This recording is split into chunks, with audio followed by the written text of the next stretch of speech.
I'm excited for today. So just to give a Yeah. little backstory, and I know we'll probably get into a bunch of this and have some fun when Sean comes on, but I've been trying to do, I feel so horrible because I've been trying to make this happen for like a year. Honestly, Sean and I have been working together on some of this stuff and talking about things for a long time. And this past year has been insane. You've been there. Sammy, you've seen this last year. So I'm really happy that we were able to make it work today. And I think we have some interesting stuff for everybody. And it kind of worked out because all his information is out there and publicly available. He's going to go over all that and share it with everybody. So if you're interested in the cart rut phenomenon around the world, what maybe some people don't know is I've been documenting these places around the world for years and scanning them and LiDAR scanning them. And giving all of that information to Sean, who's been running the numbers, because I can't do that. So What have you been LiDAR scanning them with? my phone. Right, because you can do that. Is it, and it's pretty accurate, yeah? It is. What's the name, Sean? I'll have to ask Sean. We're going to bring him on here in just a second. I had the app handy here. It's still on my phone somewhere. I'll have to find it. I haven't used it in a little bit. So we've been scanning stuff in America and Malta and some different places around the world and trying to find similarities and break down the numbers. He has. I've been scanning them. He's been doing the math. And I think we got some interesting stuff you guys are going to like, especially if you're an Uber nerd. You're going to want to dig into a lot of the details on this stuff if you like getting into all that. But yeah, why don't we just get into it? I don't know. Is there anything else that we need to go over before we get started on our nerd out session today? I don't think so. All right. We've got a new video in the works. We've got our first Japan video in the works. We should have that out Sunday for the people that are asking. Hopefully, yeah. That's coming out Sunday. Just put a little pressure on Sammy there. That's the goal. Oh, the pressure is there. Can I just have 30 hours in a day? That would be cool. Can we extend the day a little bit longer for me? That'd be great. Yeah. I think it's gonna be, so far what I've seen. Stop messing with your mic, Mike. I think from what I've seen, the information that you guys have put together and then what Sean has created with the web pages and all of these interactive pieces of data and everything, I think it makes all of the specifics like so much more interesting, and they're kind of interactive like that. So yeah, you guys will get to see all of this. This whole project is super just, I had no idea. I had no idea this was going on in the background of your life.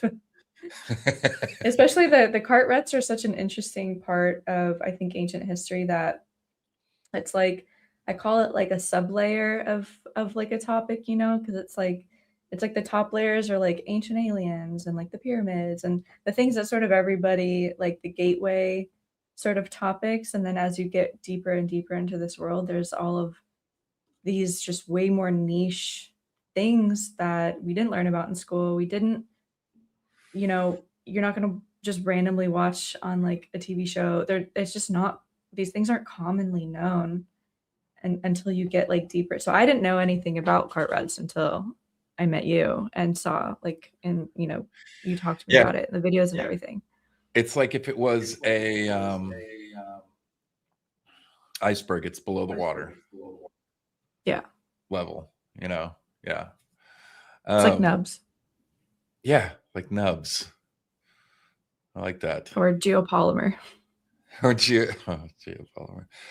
It's just the geopolymer crowd just kind of ruins it, because I'm not against geopolymer, but they're so rabid on everything being geopolymer that it just makes it, you know, kind of difficult to wade into those waters anymore without all of a sudden your chat being blown up with like one person just dropping paragraphs on you of, you know, some obelisk that's attached to the bedrock being actually geopolymer that I've been to and visited and looked at myself. So it's kind of whatever. Anyways, we'll leave that for another day. We probably should get into that, but we'll leave that for another day. How about we go ahead and bring Sean on? Let's get into everything and let everybody have some fun with all these details. This is my good friend, Sean Harasymchuk. Very good. Did I do it right? Did I say it right? Absolutely perfect. Thank you. Sean, so good to have you on. Really happy to be here, guys. It's well overdue, and I've been really looking forward to this. We've been, going over some of this stuff for quite a while. How did we first meet? Do you remember? I do. Oh yeah. It was on June 28th, 2023. I went to Sage Wall, and I used Polycam. That's the name you were looking for. Polycam, the software on the phone. And talking to Chris Borton there, he said I was the first person to scan the site. That's right. Also the first Canadian to visit, so that he knew of. So I brought him some Canadian gifts. But I contacted you afterwards. Actually, when I got back to the hotel room, my wife and I, we were staying in Butte. I sent an email to you directly thanking you because you had made, back then you were making 3 videos for every site, I think. And one of the videos was just a quiet walkthrough. You were just walking through the site. Mm-hmm. And I live with a disabling illness that takes me up and down at different times. And I really wanted to make sure that I understood what I was getting into before I went there. It's not a bad walk, but if I wasn't doing very well at that time, it could have been a hard walk for me. So I really appreciated your video more than anything. I emailed you from the hotel room and you got back to me within half an hour. It was incredible. Like you thanked me. And I said, I was using the scan for analysis. I said, I want to get into this. I want to do more analysis with these scans. And you said, maybe there's a chance for collaboration. So it took off from there. And then you got the Polycam software. And just for Sammy, on your phone, do you see that little wee dot in the cameras there, like the little guy? Mm-hmm. I think it's that one there. That's the LiDAR, and it's quite accurate on the phone. So if you have the right software like Polycam, it can take advantage of that. And your phone uses it anyway for distancing when you're taking pictures for focus. So anyway, that's how we got going. I did a little bit on the Sage Wall, and then we got into Cart Ruts. I finished this report about a year ago, a little bit more than a year ago.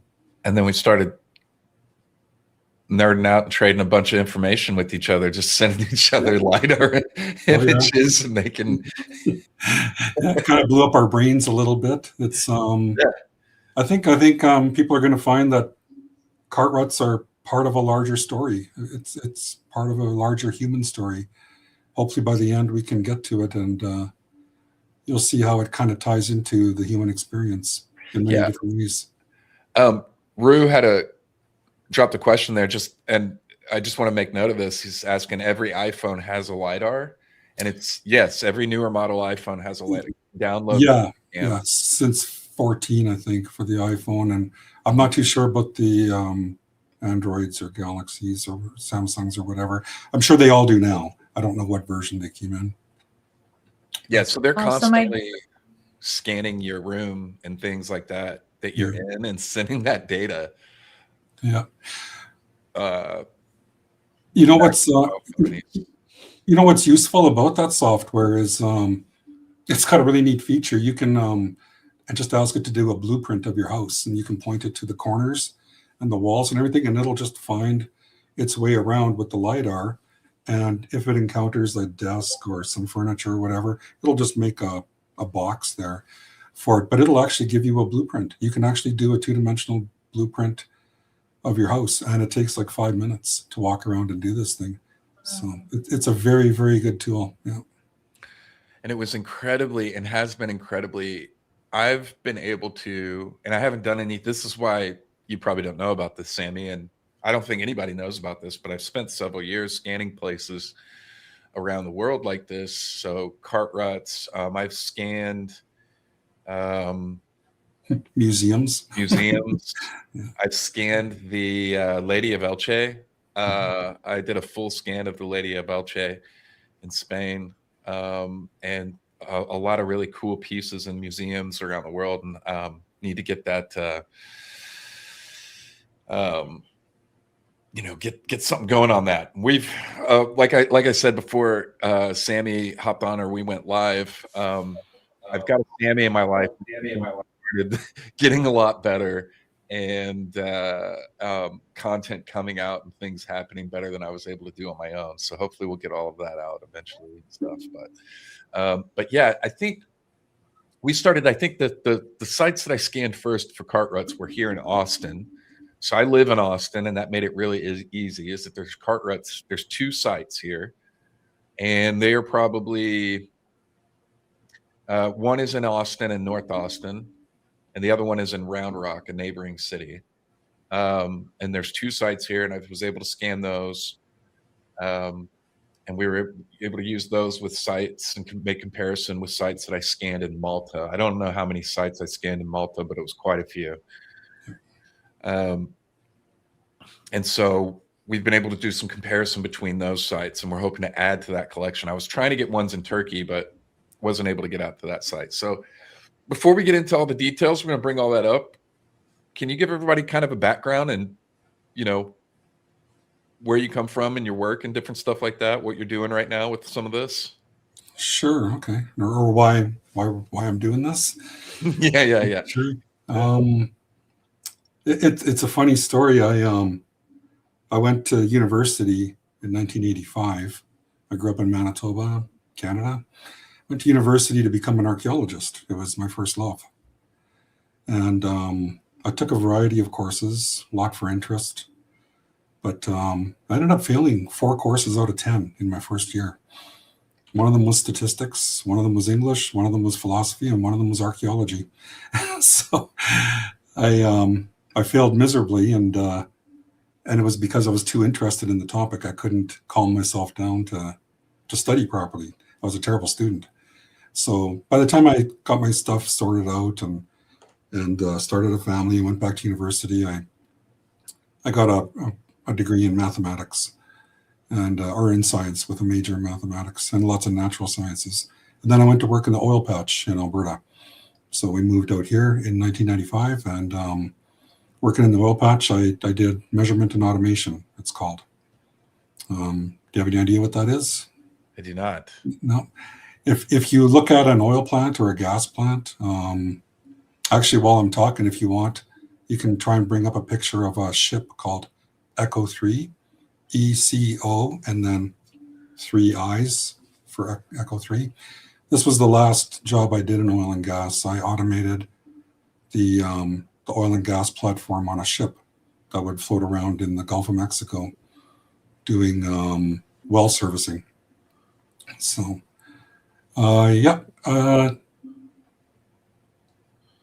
that's my ship. Yeah, that's the one I was on. I lived on that. I commissioned it for about 6 months, and then I was out at sea for 6 months on that. And so it has a complete oil and gas processing system right on the ship. And we would pull up to different platforms and do well servicing. So it could be well cleanup, or it could be putting the well on a 24-hour test, because you have to report what comes out of a well. Here in Canada, you have to. In the States, you have to as well. You have to report on what the contents of a well are. So that's what I did. I automated pumps, valves, level controllers, safety systems, fire detection, gas measurement, fluid measurement, containment, you name it. So that's where my background was. You could never put me in charge of something like that. I would get everyone killed. It's not an easy job on the nerves. You don't sleep well at night because you're afraid that people are going to call you saying, okay, something blew up and we think it's your fault. So I can't imagine. That sounds incredibly stressful. It was stressful. Yeah. Especially if you're working with sour gas, the kind of stuff that that can kill you with just a whiff. And there's a lot of that in the field. So you have to take a lot of training, and you have to be very, very careful. But I became disabled in 2010 when I did this job. I was getting progressively sick while I was actually on the job, and then I found out that I was battling Lyme disease from a tick bite I got in Wisconsin in 2009. So it took me down hard, and after a couple of years, I bounced back, and I went back to work a little bit as a contractor, but for the most part, as a database programmer and designer. So I used a lot of my skills, from what I had learned in oil and gas, especially from measurement and working with numbers and databases, historians, doing reports, following the scientific method, things like that.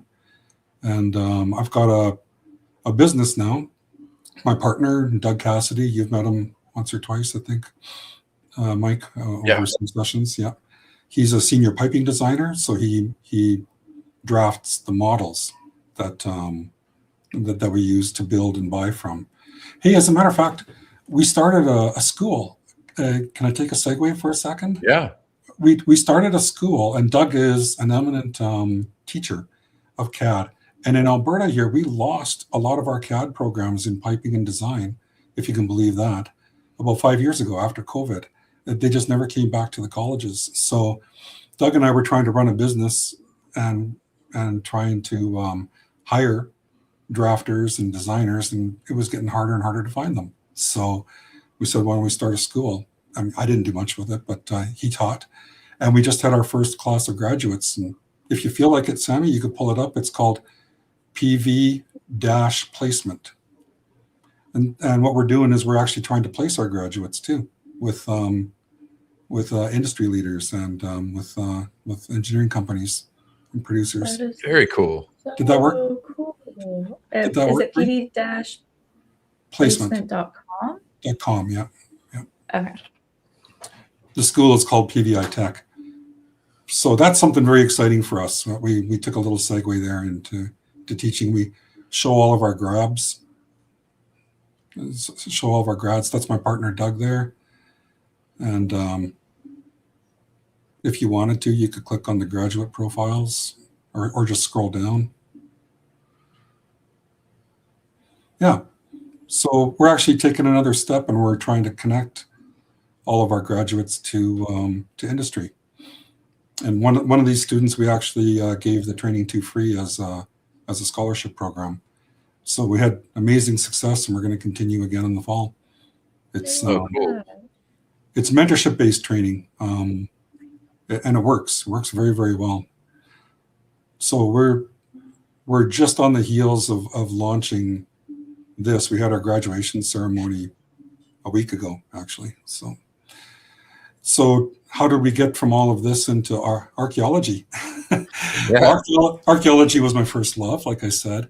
And because of all of the work that I had done with databases and with numerical analysis and everything else, when the opportunity came up and I found out I could 3D scan with my phone, and I found out I could go to Sage Wall, that kind of kicked it all off. I went to Sage Wall, I did the 3D scan, I got the points from it, and I did not as much analysis as I wanted to, but I put a thin wall around the wall, kind of like a box, just to see how thick is the box, how thin could I make that box and still enclose the wall, because I wanted to see how straight it was. And I mean, you can say, oh, it's very straight. Well, how straight? It's about 100 straight. It doesn't make sense, right? But if you put a box around it, you can say, hey, this box is 4 feet, 4 foot 3 inches, I think it was, thick, and it totally encloses the wall. So over how long is it again? I can't remember. Yeah, I don't remember off the top of my head. Yeah. It's long. Yeah. So I started doing things like that. And then when you and I started with the Cart Ruts, I knew that I could take it further. So we actually, oh, that was nice. Where's he talking about you, Mike? He's talking about you. Okay, thanks. It's, thank you. Oh, It's been really interesting to repurpose. Oh, that's one of our students. Awesome. that's so cool. Hello. It's been so nice to take what we've learned and not only pay it back in teaching students, but also in repurposing it for other subjects. So, for example, I did a study on climate change and the carbon tax here in Canada, and I wrote a comprehensive report on it, just like I did for the Cart Ruts. I think I remember you showing me that one, which is great because we have very similar opinions on things, and it was very that was a very how do I want to say this? Welcome. You didn't pull any punches. No. Yeah. The thing about doing data studies like this is if you want to keep your mind, you don't start with a conclusion and find the data to support it. If you do that, there's going to be a lot of other ways you can beat a path to the same conclusion or different conclusions. What you should do is find the path that the data beats and see where it leads. And so that's what I did in both of these studies. Just do the data and let's see where it leads. Let's see what kind of story it tells, and then open it up to other people, because it could have implications for other studies that people are doing that you don't know. That's definitely one thing I've always appreciated about, I feel like it's why we connected, because that's definitely a point of thought process that I enjoy in my life, is looking at it with an open perspective and following where, not starting from a predetermined location or whatever and working your way backwards, but following the data or whatever, or just following, just documenting things. In my case, documenting things and following where that leads me visually. You have the same mentality in terms of science, right? So, and a lot of times things aren't done that way, even by academics.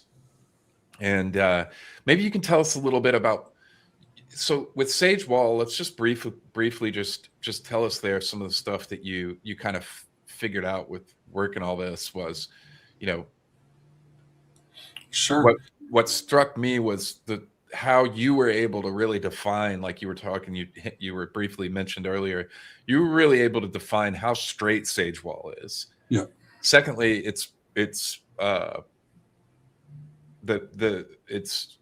exact directional lineup. I'm sure there's a better way for me to be saying that, but orientation, yes, and some of those things that you kind of found out at Sage Wall. Yeah, the orientation was interesting. I don't know if I proved anything conclusive about it. I kind of felt like it was an anticlimactic moment, because I went back to Google Earth and I looked at the whole mountainside, and I found a lot of things were oriented the same way. And it seemed to me that could have been just from the rising up of the mountain and the way it lifted and cracked rocks. However, if it was human altered, it would be important to know that it was oriented with the solstice, and it is. It's very close. I think that could tell a little bit of a story. The straightness to me tells the same story. I think there's a deep human connection at this site. I really do. What else I found from looking at it, which wasn't from the scan, were other things. I think we might have talked about them before. It's very close to the continental divide, the continental break. Yeah. Where if you spill water on one side, it goes to the Pacific. On the other side, it goes to the Atlantic. Sage Wall is incredibly close to the continental divide. And that's important because that's where the ice-free corridor first opened up for people to either move north or south. There's some conflict now as to what was going on then, but people were moving, definitely, and animals across this ice-free corridor. There's a close by creek called Mammoth Creek, ironically, and archaeologists have found many bones of megafauna there, including horses, camels, all sorts of stuff that were in the Americas, and they show butcher marks. So they know that humans were there. There's the Clovis skeleton, I think about 70 miles away. Asnick. Very close. Yeah. I think it's only like 50 miles away. Okay, yeah. And there was Lake Missoula, which has only recently been discovered as an important feature in the Americas, like with the, what's it called? The Scablands? Mm-hmm. Yeah. So Lake Missoula, the southernmost extent of it, was only a few miles north of where Sage Wall is. And there were many geysers in the area too. Sometimes I think that maybe that powdered stuff that you found at the top of the mountain. You remember? Yeah. I looked it up at Yellowstone, and the same type of granite decomposes the same way when there's a geyser around there. And so putting it all together, I wonder if perhaps there were geysers because of the higher water table on Sage Mountain. So now I've got people and animals moving around. I know that they were there. I know there weren't trees because we know that there was no pollen in the soil samples studied from that time, and just from the climate. I think there was no trees at that time. So if I was a human walking along back then and I was following some animals and I was looking around, I saw a geyser at the top of the mountain, it's perfectly reasonable to me that they would have walked around and found what we call Sage Wall. And I think they would have stood there too and wondered who the heck built this.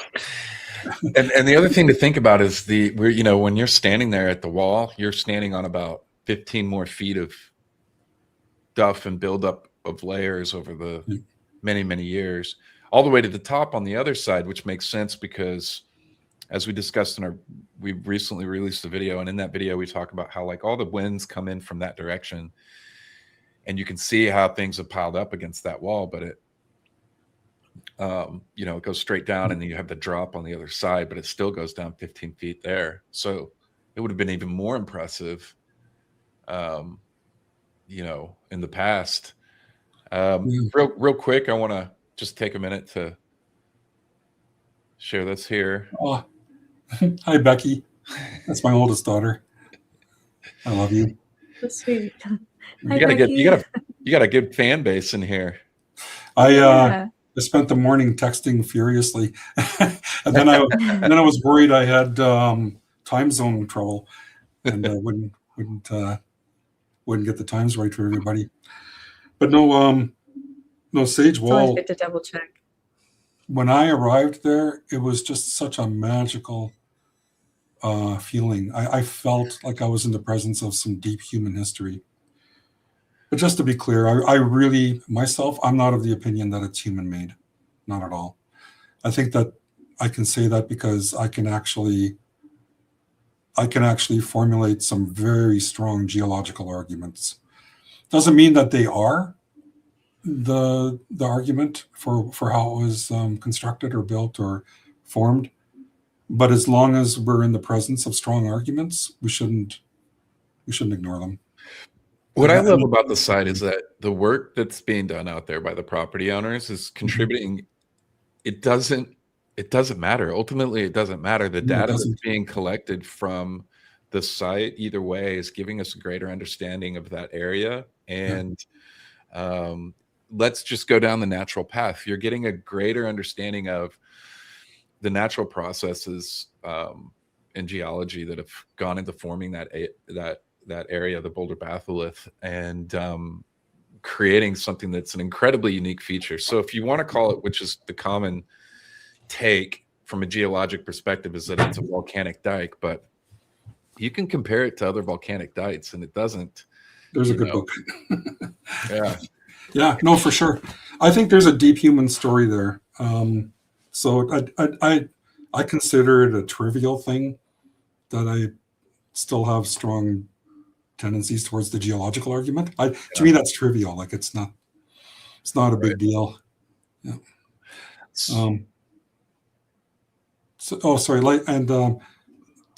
even though I failed my first foray into statistics, I did do better when I did my mathematics degree. And when you look at, well, you were an adult then. You had a family. You had you're older. Actually, I went back to school when Becky was a baby. I used to read my calculus text while giving her a bottle on my chest. I tried to teach My her the dad formal did that as definition of a well. limit when she started talking, but she wouldn't take. So. But no, the thing about Sage Wall is that it's an anomaly. It's like a Wayne Gretzky, you know, just standing way out there beyond everything else. Because to me, as I walk by other formations on the mountain, they all kind of look the same, and Sage Wall kind of looks like it. I mean, it's more or less looking the same, but I mean, everything else might be 5 or 10 feet long, and then all of a sudden there's Sage Wall. And so to me, that's very striking. It's so far out. It's not even an anomaly. It's something else. It's way out there. If there were other mini Sage Walls around, right, then the argument would actually be easier, right, in favor of the geology argument, because then you'd say, okay, this happened everywhere, and here we've got 5-foot people, 6-foot people, and here's an 8-foot person. It would be kind of like that, right? But I mean, like this, and is it's funny, you know, because I get all the comments because I'm putting out the videos and stuff, and you know, people will say, you know, there are other walls and things like Sage Wall all throughout the area, and it's like, no, there's not. They're tiny. They're pushed up vertically. Their breaks and alignment are vertical, not horizontal like Sage Wall. That's how the other, you know, so-called walls look in the area. So you might have blocks that look similar to kind of a wall shape, but again, they're not horizontal stacking. They're vertical push-ups. Those clearly do look like the way that dikes typically form, where they're being pushed up in vertical angular ways. And Sage Wall just maintains this uniform horizontal layering that is not typical of anything else that isn't even close to comparable in the area. So they're not the same. Sage Wall is an outlier. Yep. It really doesn't matter whether it's man-made or not. I don't think that there's any way that it hasn't been utilized by man over, you know, periods of times for something. Who wouldn't be, you know, come across something like that and look at it as a place to hunker down for a bit, or nomadic tribes hunting or something, look at that as a place for shelter or something, you know. So it's important, I think, that the work continues and there's excavating going on over time as the years go by, because you never know what we might find. I think it's fascinating. Yeah. To me, I think the straightness is actually the low-lying fruit that we should be going after. To me, that's more indicative of human intervention than anything, really. I mean, to see how it's oriented and to see how it's straight it is, to me, speaks of a human story of possibly painting like they see in South America. Like we've got whole, I think, kilometers of paintings from the time of the megafauna. Are you familiar with this one? I can't remember the name of it. Down in Venezuela, I think, or it's Venezuela. Miles and miles of it. Humans, if they're drawing on stuff, they like flat walls. They do. Yeah. You know, you're gonna. I mean, we've been graffitiing flat walls for thousands of years. We have been, and if you look in caves, well, we see more paintings there because they're not outside, right? So, like you said, all that red stuff at Sage Wall, that's all decomposed wall, but maybe somewhere in there. I was able to visit a site down in Argentina called Cuevas de las Manos, which is the Cave of the Hands. It's where you see it's that massive wall that's set back under a cliff of just the hand prints all over. I have a video out on the channel. Okay. You can watch it from my trip there. But these are all over the world, caves, walls, everywhere. And I'm sure there's plenty of places. Yeah, there it is. I love that. I love those pictures there. Yeah. That place is really out there. Yeah. There's a dead body on the road on the way out there. It's mummified. It's Wow. just there. There's, I mean, it was like desolate coming from all the way south from the very tip of Chile through Argentina and up into this area. It was quite an adventure. It was fun. All through Patagonia. That would be awesome. It's a great trip. And the whole sky is amazing. Everything's backwards and upside down. And I spent a month working in Argentina. That was in Tierra del Fuego. That was kind of magical too. I didn't see anything. Yeah. I didn't see anything. There's the marble caves there too. Okay. But no, I think it's these. I think numbers sometimes in geometry can be our fingerprint of human human activity, right? Yeah. Again, there's just no way a sage wall should exist by nature. To me, that's almost screaming human intervention, right?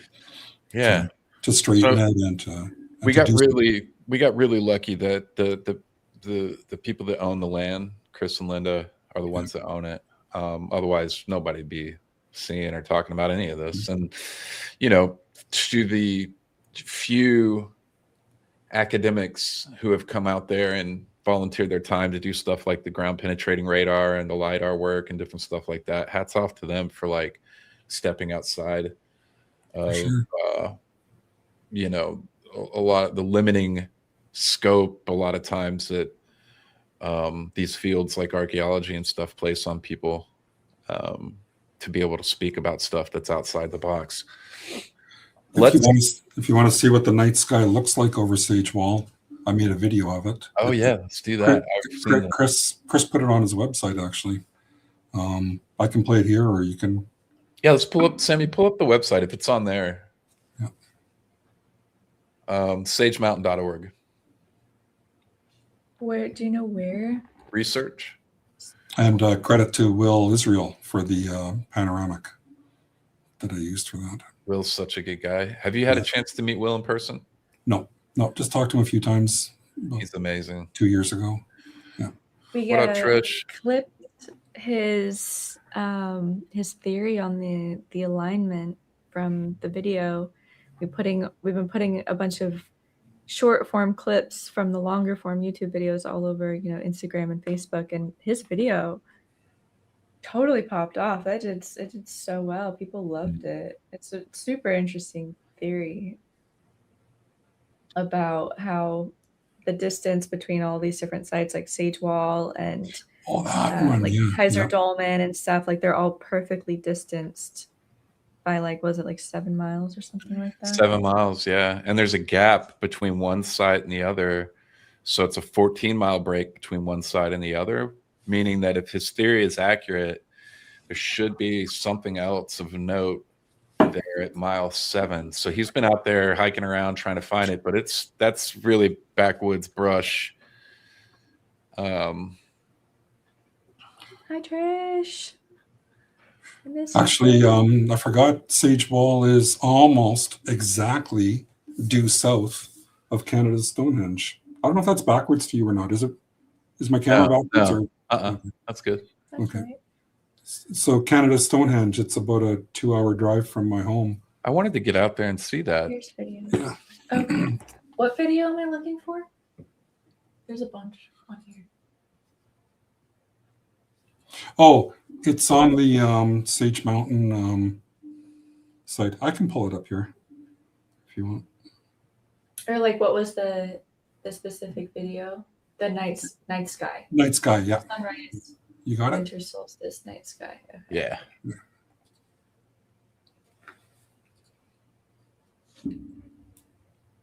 I have one little hair that's driving me crazy on my mustache. Just tickling your mouth right now? Yeah, I guess I missed it on a trim. It's curling around into my mouth. It's long. We don't have to watch the whole thing, but it's certainly revealing. I just tried to pan around as we did as I did the video. The night sky simulation is a program called Stellarium. Anybody can download it and use it. This makes me want to go camping. I haven't been camping in a minute.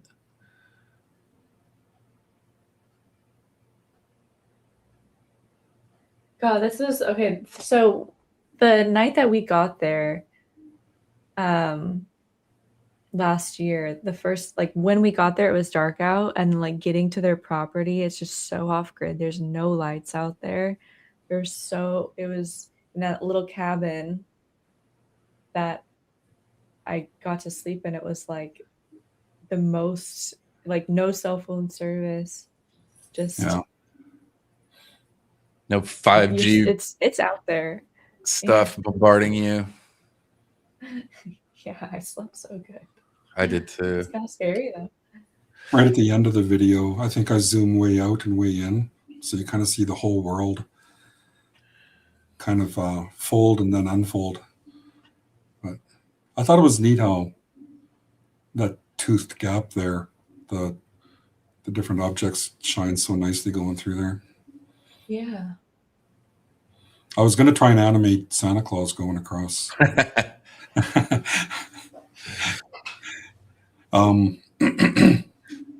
This stuff has been fun, and now that we have so many 3D drafters and designers kind of aligned with us because of the nature of our business, I'm hoping that in the future, communities like the archaeology enthusiast community can lean on or draw on them. You know, they do 3D for a living. Now, maybe they don't do 3D graphics for movies, but they do 3D. So they know all about how to manipulate it and how to present it, how to render it. So there's lots of tools from an industry like oil and gas that are perfectly portable over to a community like archaeology. Yeah, it's funny you say that. The gentleman that did the LiDAR work for Chris out there was from the oil and gas, and he was able to bring out, you know, one of these $100,000 drones and to LiDAR. So that all the stuff that's on the Sage Mountain website, that's all that LiDAR information was from that. That was a really neat scan that they did. Yeah. So let's segue over from Sage Wall into the Cart Ruts, because I know we got a lot of details and I don't want to leave anything out here today. And I'll kind of let you take the reins with that, because you're going to have to walk us through some of these data points and stuff that you're going to share with us. Sure. I'm not going to be able to look at any of that. Do you want to play those short intro videos? I would, yeah. Did you want to keep them up? Or do you want me to? You go ahead. I don't know if I have them. If you want to pull them up. They're just on the website? They're on the website, yeah. Oh, okay. Whatever works. You probably...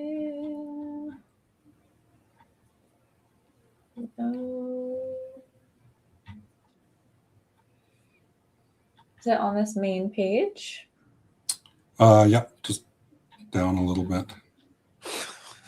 Rue, you crack me up sometimes. You know what's funny about Rue is sometimes I don't know if sometimes I can't. I've never heard your voice, so sometimes I don't know if you're being funny or you're being serious. But you're not wrong.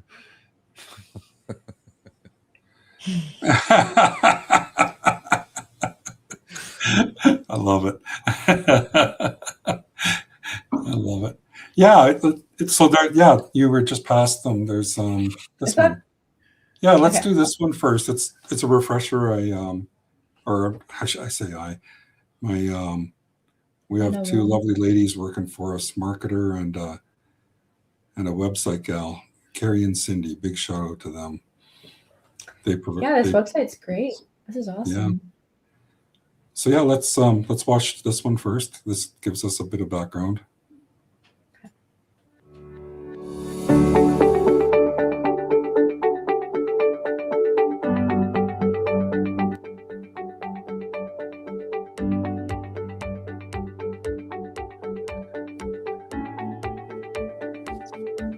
Sammy, we drop this website in the chat.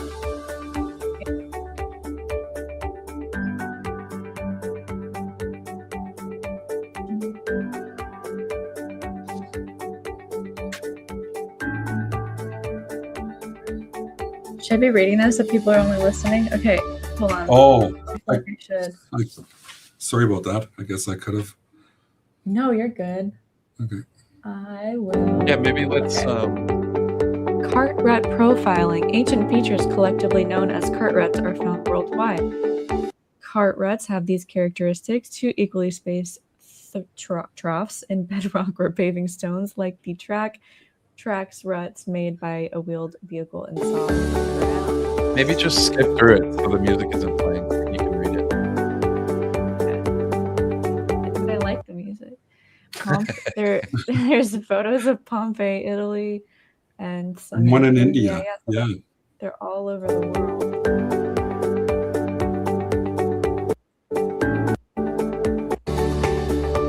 Nope.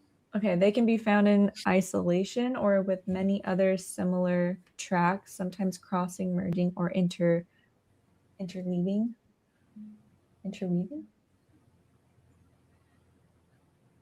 Cart ruts in solid bedrock may appear in arid plains or near and even under water. Where are these pictures located? Here? The left one is in England, Amazing. and the top right one is in Austria. Austria. And I can't remember where the other one there is. So we've got, real quick before we go on, we've got cart ruts in England, Austria, Spain, Malta, Turkey, America. That's not it. All over the world. And what we're trying to do is collect data points together to make comparisons to see that if there's a similarity between all these ancient sites, especially at places like Malta, where, you know, some of these have been given dates as far back as 5,000 years. Yeah. All right. So fascinating. Oh. Cart Rut refresher. Okay, there's that one. Now, this one you don't have to read everything, but if you want, I can summarize it while we pause on pages. Yeah. Yeah. Can you go full screen on that so Yeah. people can see it better?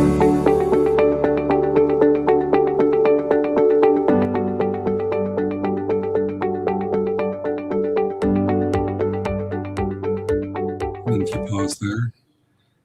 So I'll just let people read this, and I'll summarize what we're doing here. We're trying to distinguish between actual cart ruts that we know were made from carts on Roman paved roads, and what we've been showing you as pictures from the rut pairs in bedrock. The thing about the Roman roads is that they constructed a lot of them. They were engineered. They were made for a purpose. They were made to stay high and dry, flat, not rock back and forth too much, and they were maintained. They were repaired all the time as problems came up. As wheeled carts rolled over them, they definitely dug down and made ruts. But the rut pairs in bedrock, I think there's a lot of ways to distinguish them from the cart ruts and Roman paved roads. They don't seem to be a rut worn down in a well-established road. They don't seem to be a rut worn down in a constructed road or an engineered road. They just seem to be across terrain. And being across terrain, it's hard to imagine why anybody would have even driven a wheeled cart with a fixed axle in the first place. It would have shaken to smithereens. So they often dip down and up again into water, back out of water. There doesn't seem to be any ditching on either side, no attempt to keep them dry. When you really get down to it, there's not a lot of similarities. No, the numbers might be similar, the rut width and the rut separation, but that's about where the similarity ends. The actual ruts, I think it's important to keep this distinction in mind. I think one other point, and this is something that we discussed about doing this research. And one thing to understand so important is that a lot of times the the cart ruts and different things like that are attributed to Roman units of measurement. And this is something that we've talked about before, is that, if you're showing a connection between all, and we use the Roman unit of measurement has influenced everything all the way over into the Americas, for our railroads and doorways and roads and all sorts of stuff. And if the Romans didn't actually create it, but inherited it, this is a piece of a puzzle that helps the argument for these more ancient civilizations, these things, these advancements and things like that, predating accepted history and then working its way down through history all the way up into the present. Not to mention that if you can create just be another piece worth following from America to the old world, that predates, colonization of the continent from Europe. Pretty similar to stuff that like Jeff up north is doing, exploring the copper mining and mysteries and stuff up there. This is pretty similar to that. Yeah. One of my ancestors is the reason why I got into archaeology.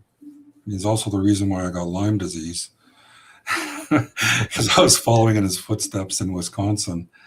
He was commissioned by New France back when it was a colony to seek out and find allies with the natives in the Great Lakes regions, but also to locate copper mines. Mm-hmm. That was one of his marching orders. And in his memoirs, he writes about being shown copper mines and lead mines by the natives. Not any other wording, but shown. And this is in the 1600s. And that's always stuck with me. I mean, this is a memoir that was written down prior to 1717 and then transcribed faithfully from French into English. So I find that remarkable. I think that, why don't we notice that more when we're talking about these copper mines and everything, that the natives knew about them and they willingly showed the French where they were. So where did those mines come from? I think they were existing for a long time. So, yeah. Okay, so Foss Way in the UK. I thought this was a good example. On the left is about 100 years ago, what it looked like before they started revamping this road. And on the right is what it looked like after they excavated it a little bit. It looks like there was an ancient ditch, and then the Romans built a road on it, and then it eventually got covered over with soil and vegetation. But what I find neat there is that you do see cart ruts. You can just barely see them in the right-hand photo. Yeah. Yeah. And to me, that's pretty significant because that's been covered up for a long time. So it's almost like a time capsule of what the Roman road looked like in Britain from way back. And it certainly had cart ruts. So I think we can confidently say that that must have been the case all over on Roman roads, right? Right. Yeah. I think it's an important point to make. That's so cool. Wow. Yeah, just like Pompeii had them buried as well. Sorry, Sammy? I was just seeing what was next on this. I think there was one screen before this. Is there? Yep. Do you want me to read this? Or do you want to summarize? It's a lot to read, but I can summarize. So Sure. yeah, this is what Mike was talking about, and I call it the allure of the railway gauge. Railways today, from the inner hub to inner hub, are 4 feet 8.5 inches, about 1.4351 meters. And I'm going to say this now. By the end of our session today, I want everybody to remember the number 1.4. It's pretty neat where it comes up in a few. I'm going to draw a thread between this and a few other human experiences. So 4 feet 8.5 inches is what we call the Stevenson gauge, and basically the logic goes like this. Well, if we're using the same as the Romans, then we must have inherited it from the Romans, because people think that this was the Roman standard. And so I've got the logic down below in the 4 points. Bedrock ruts look like Roman ruts, so they must have been created the same way and for the same purposes. Since bedrock ruts have similar spacing, it must be because of the Roman standard. Therefore, bedrock ruts must have been created during or after the Roman era. There is therefore a popularized line of inheritance from the Roman standard down to today's railway gauge. Basically just restating what you said, Mike. Yeah. And I think that's important to understand, because this is what archaeologists are using to date things like bedrock ruts, right? Yeah. They're using this here without investigating, further, that this might have predated, or there might be some kind of predated measurement before Rome that influenced Rome, instead of Rome influencing that standard of measurement, that there might have been a standard of measurement that influenced Rome first. Precisely. Yep. Okay. Onward. Yeah. Okay. Getting out of the gauge rut. So really what we're saying here, we've got 7 talking points. It's kind of regurgitating what we've already discussed. There were a lot of different railway gauges in the 1800s. I've read that people had to sometimes change trains 2 or 3 times over short distances in the early Americas, because sometimes they were 5 feet wide, and so it was a different train. Sometimes it was 4 feet 8.5 inches. Some of them were 4 feet. Like they were all over the place. So even though we've settled on a gauge that looks a lot like the Roman one, I don't even know if we can say that we inherited it from the Romans. I'm not sure. I don't see the direct line of inheritance. So what would we have said if we would have settled on the 5-foot gauge? Would we have said that we inherited that? I don't know. There's just no reason to put the line of influence from the Roman ruts to the ruts in bedrock. They might not have even been made by the same tools or vehicles, and certainly the rut pairs in bedrock seem to be way more ancient. And so point number 5, saying exactly what Mike just said, might have rather been inherited from some older standard. And just like a language, we see how things evolve over time from some original unknown origin. We have the Indo-European group of languages, right? So somebody has studied them all and found how they triangulate back to India. All European languages except for Basque come from India. So it takes a little bit of work to do that. And some of this is important because, if we find that things like bedrock ruts and stuff like that have been attributed to Rome, to the Romans, if they don't match up with the cart ruts that are on Roman roads that are clearly like in Pompeii or different places or whatever, then you can no longer attribute them to, you need to open the door to some other lines of thought there. You do. And it wouldn't be, post Rome. It would make more sense that it's pre-Rome. Right. Yeah. You can argue for possibilities, but you can't prove that there was just one line of inheritance when all the other ones are still on the table, right? Right. Yeah. And so really with the cart ruts, the devil's in the details. Yeah. That's fascinating to visit these things around the world. It can be less so in the Americas because it's all just attributed to Western expansion and settlers, right? But again, the devil's in the details. It's important to I think what we're doing is gathering the data so that there can be comparisons made But also across somewhere like America, where you've pointed out that there's been differing units of measurements and stuff like that, getting that information and then eventually being able to look at it all together, I think could really be quite revealing. Yeah, and we have the opportunity for that now. It's the democratization of science. Really. I mean, we've all got the power now in our handhelds. If you're at a site that nobody's seen before, you just seen something on Earth, you've got the power to take a 3D scan of it. Yeah. And before anybody touches it, you know, it's a cool time we're living in.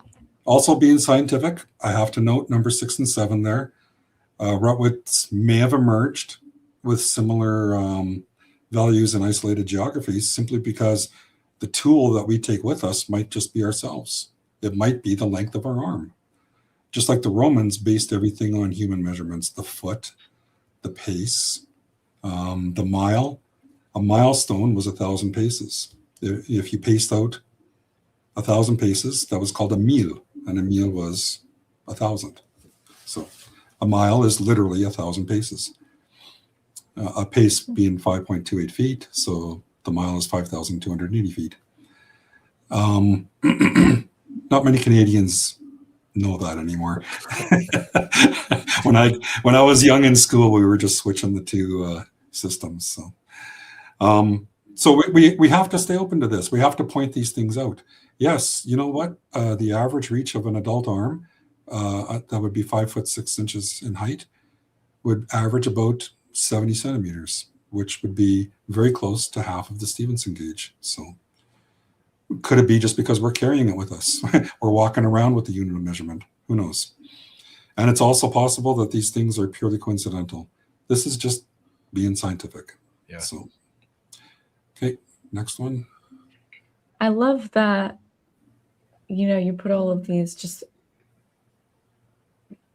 what is every possibility, kind of like what you said, trying to not come at something from trying to prove the outcome, but just purely like sitting there and thinking, what is every single possibility that I could think of, and you know, even beyond that, and then what does the math say and stuff.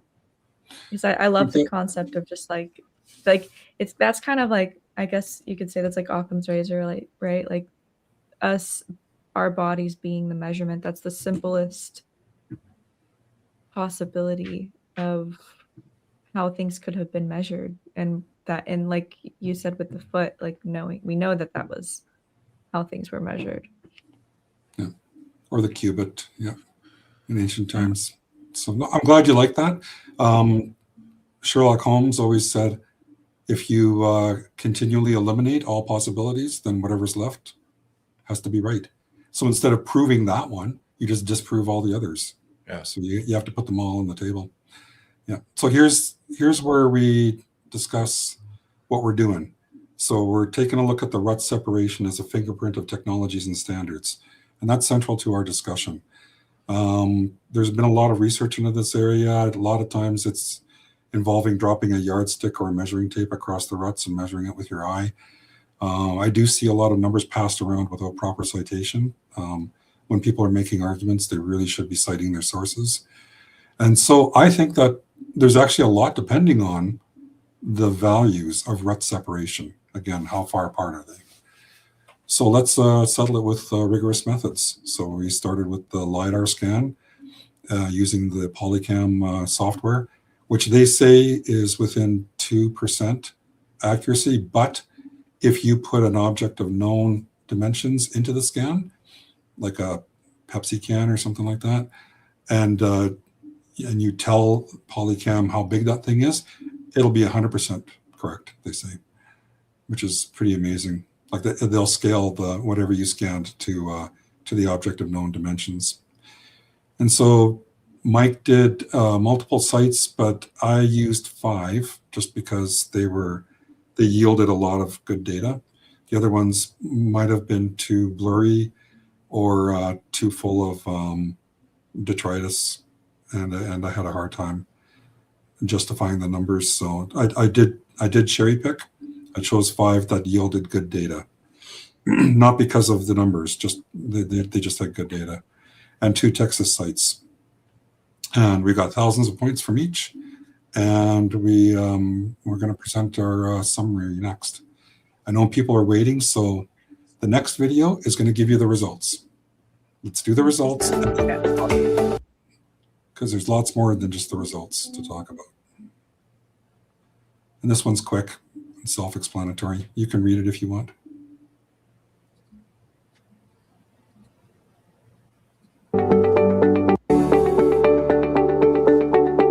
Malta average Ruts separation 1.4. Texas average Ruts separation 1.5.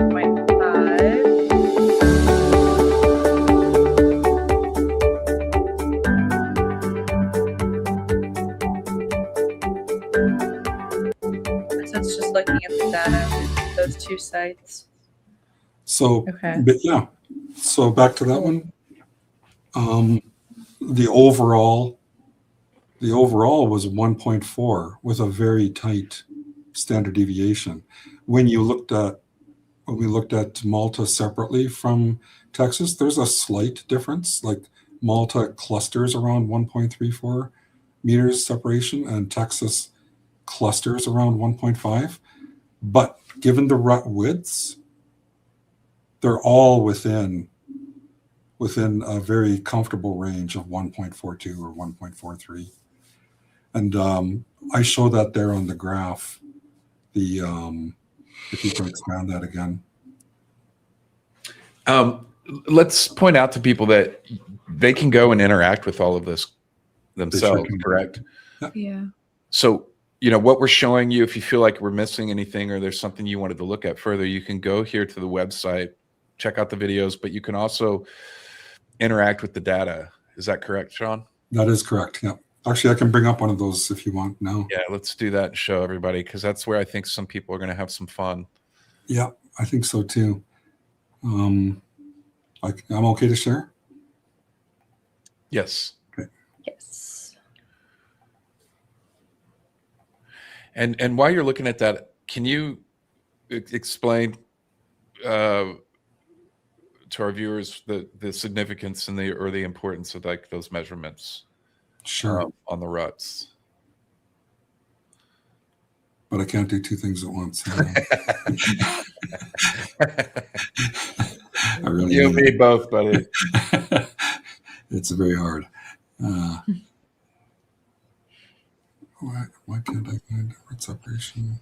Sammy knows that very well when she tries to talk to me and I'm doing something else. I'm like, huh? And then I say it again, but you're still looking down, and I'm just gonna wait until he's looking at me, because I know that he's gonna just be like, oh, again. Sharing the screen, it worked before, but I can't. I have to share my entire screen. Sorry, is that okay? Just to get at this, because I can't. Yeah. Sure. Just Just make sure you have stuff like your bank account closed out and everything. None of that's open. Oh yeah. Here we go. Okay, on this one, I don't have the button to go back and forth between Malta and Texas, but can everybody see this? It's a rut separation summary. Yeah.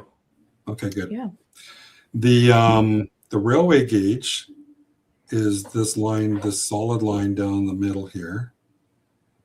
And these 2 dotted lines are going 9 centimeters to each side, almost 4 inches. And the choice of 9 centimeters came from the average of the rut widths. Overall was 9 centimeters. So when we look at just real quick, that's the internal inside of the actual cart rut. Actually, I've got all 3 showing here. So the orange is center to center, but what I'm doing is showing the inner walls and outer walls as well. Gotcha. The center to center is exactly halfway, but yeah, good question. So if I just concentrate on the orange there, you can see how all the orange from all these sites is pretty close, and then it drops off a little bit on some of these sites. But the 1.42 average, I think the furthest away it is here is this one at 1.29. So it's just outside of that 9 centimeter range. This one is just outside of the 9 centimeter range, if you can see my mouse moving. And this one is just outside of the 9 centimeter range. And the 9 centimeter range is an average from all the sites of the rut width. So what this does is it puts a majority of the sites, which include Texas and Malta, within this tight, comfortable range of 1.42 plus or minus 9 centimeters. And again, we can't measure center to center, but we can measure outside to outside and inside to inside, and then we just take half of that, and that's what gives us the center line. So the standard deviations are shown over here.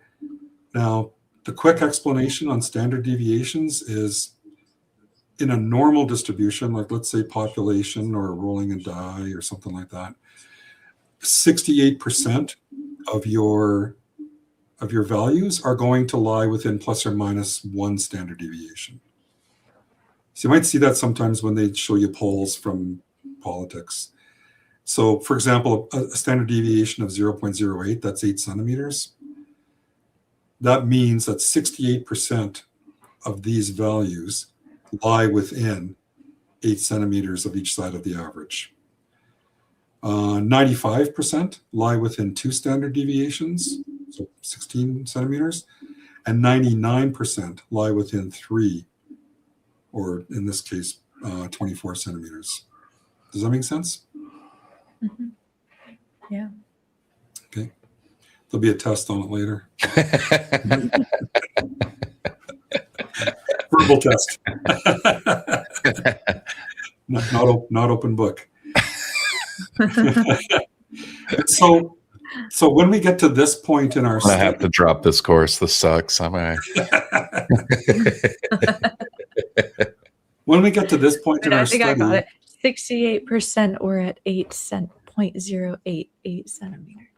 Are within that plus or minus of the average.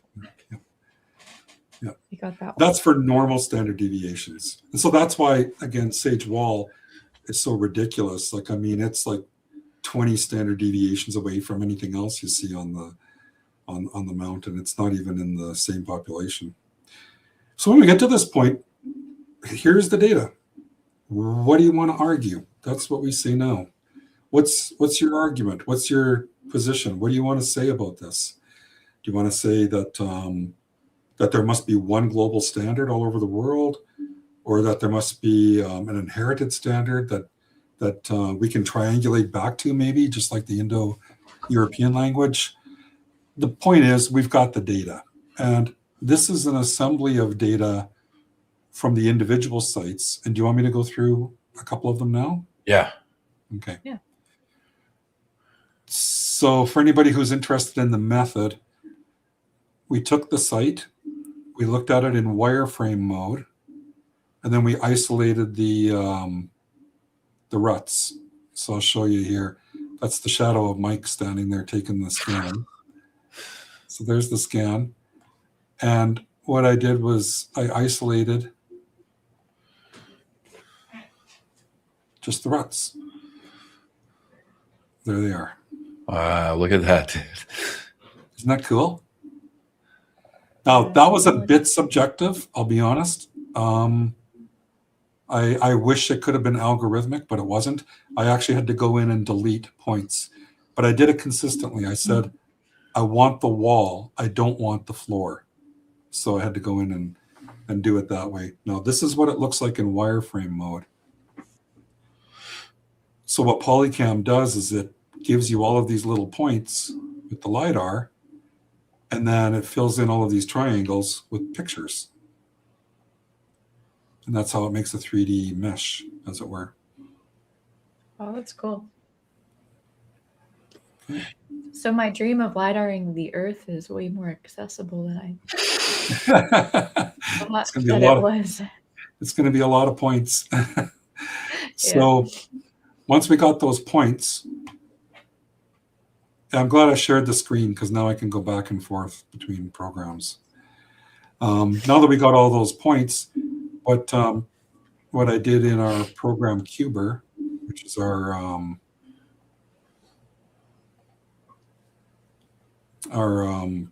data analysis program, we went in and we ran all of these different queries and got all the points. So like left pair outer, left pair inner, and all that. And we got the X, Y, Zs, and we started assembling them all here. And couldn't have done it without this. This is just, again, this comes from oil and gas. We use this to process materials for projects like pipes, walls, and fittings. And now we're using it to study different aspects of 3D scans. So let me close that. So we came up with a cube model, and then from the cube model, what we did was we averaged all the points that were within a cube. Because one of the problems, let me pull up the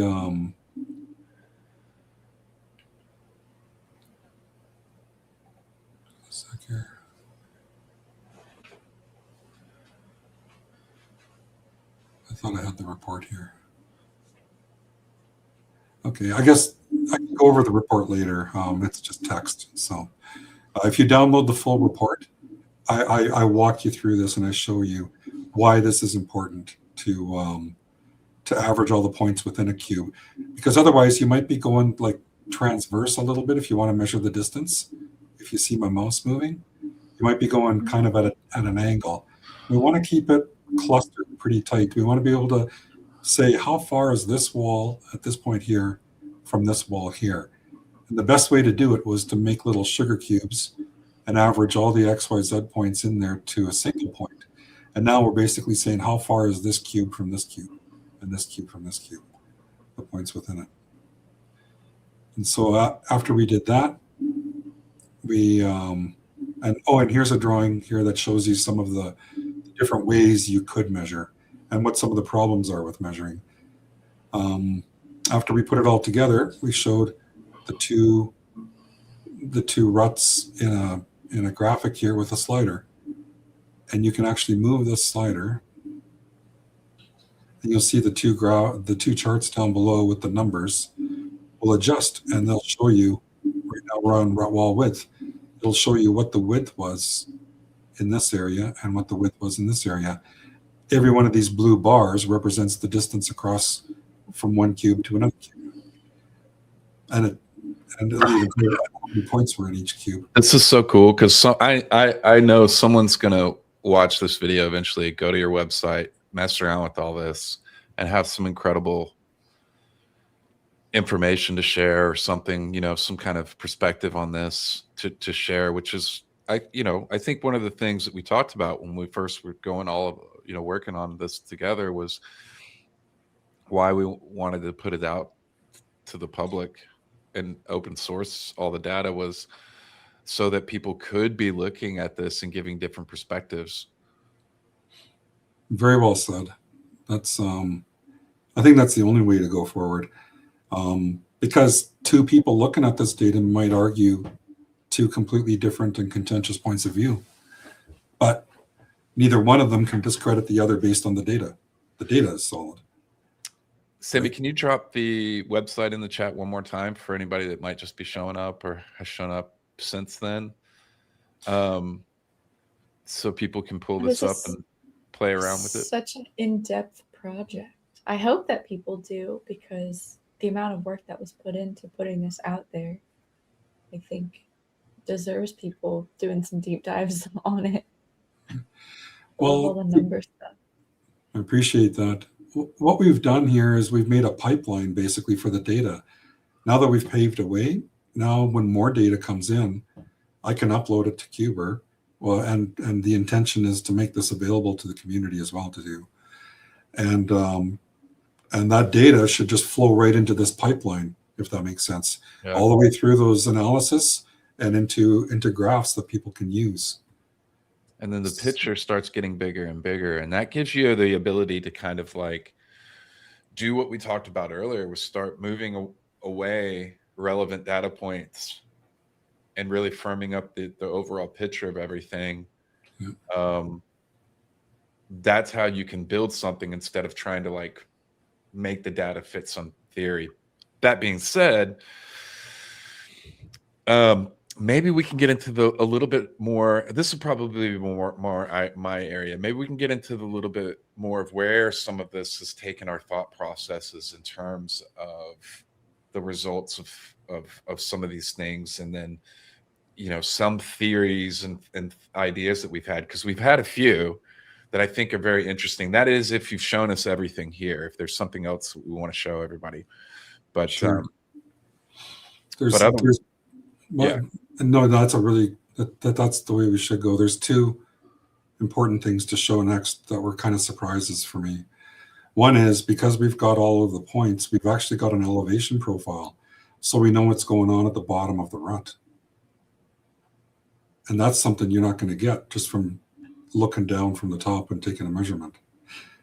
And I didn't appreciate at first how significant that could be, but I think anybody that wants to make an argument for a wheeled craft or some other mechanism for making these ruts now has to make that fit. And let's be a little bit more clear on that. What you're talking about is at the bottom of these ruts, what we're showing is more of like a V pattern instead of like a wheel flat pattern. Is that correct? That is correct. Yeah. And that's important. That's really important, especially as we start collecting more data. If that data holds, what we're talking about is that these are not cart ruts. The data may end up showing definitively that they are actually not cart ruts. Yes. And this is really important, because what I'm about to share is basically an on the ground perspective. What you're showing there right there in the video is something that immediately became apparent to my eyes seeing these sites in person, is that there's absolutely no way that a fixed axle wheeled vehicle could traverse along these grooves. Yes. No way. Yes. And the reason for that is because of the slope and angle of the interior of the cart ruts. One, because of the at some sites, how deep the grooves are in the ruts and how sharply the curve is, it would completely snap an axle or a wheel. Yep. And then the elevation being the third thing that I noticed on sites, is that there are some areas where how far down the cart ruts go are so deep that it would hit. There are some areas where the ruts on either side, there's stone in the middle that goes up several feet. Yep. And so nothing could traverse that as far as like a cart. No. The underside would be hitting the axle, anything like that would be hitting and breaking off. You'd be stuck. For sure. And, somebody could make an argument that, well, maybe these have just eroded this way, but yeah, okay, that's one argument. I think that when you collect thousands of points like this and they're continuous, like there's no bone jarring change between these points here. And even though there's a bone jarring change there, it's continuous over here. So it's not like there's just a random hole or a random spike, right? It's right. So what I'll let you take this, because you and I have spent quite a bit of time on Zoom calls and phone calls and stuff, yeah, discussing our theory of if we're moving in the direction of ruling out that these cart ruts were created by actual carts, well, what created them then? Right. It wasn't until I looked at Bull Creek 2, and I know that that's what we're leading to here.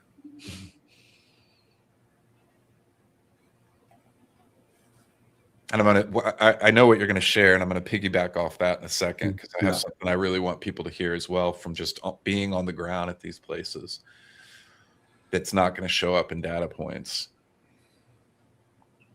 So I animated a sledge going across Bull Creek 2. And why did I do that? Because Bull Creek 2 offers us a very unique opportunity to see what's going on.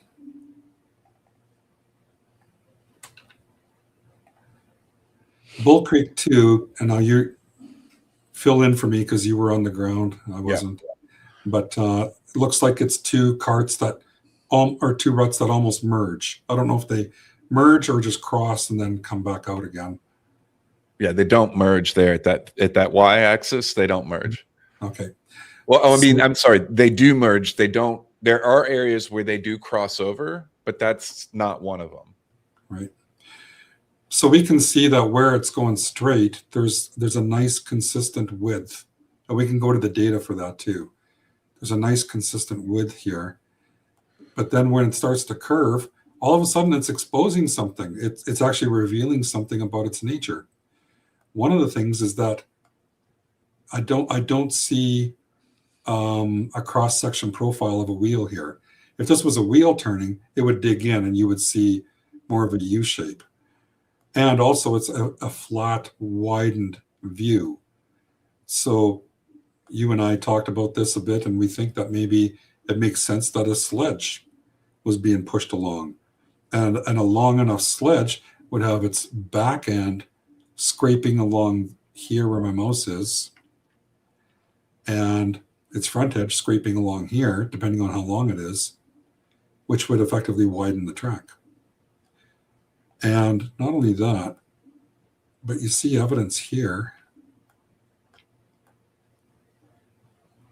Hopefully everybody can see that. It looks like ramps coming up here. Let me show it from the other angle.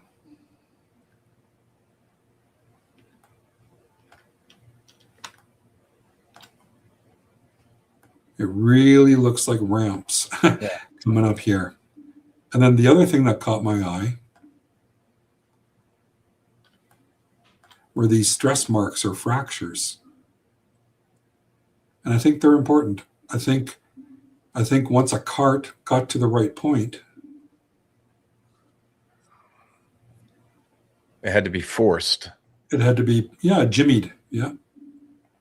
Not Jimmy Corsetti'd, but it had to be moved, shaken, and pushed along, weight shifted or redistributed. Yeah. And if you were doing that, you would probably use a pry bar. Yeah. And you would do something to traumatize the earth. And as I played the videos over and over again, I thought I had a pretty compelling reason to expect this. So when I made the video, I just wanted to see, does the cart fit?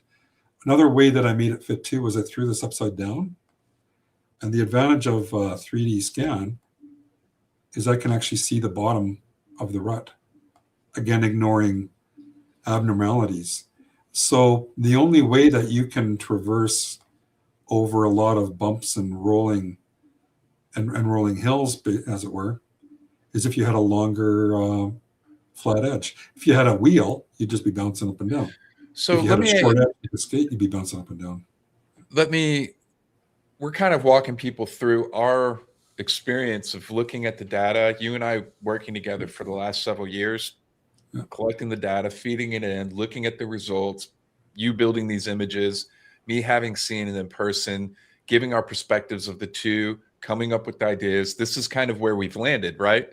That the sled makes a lot more sense.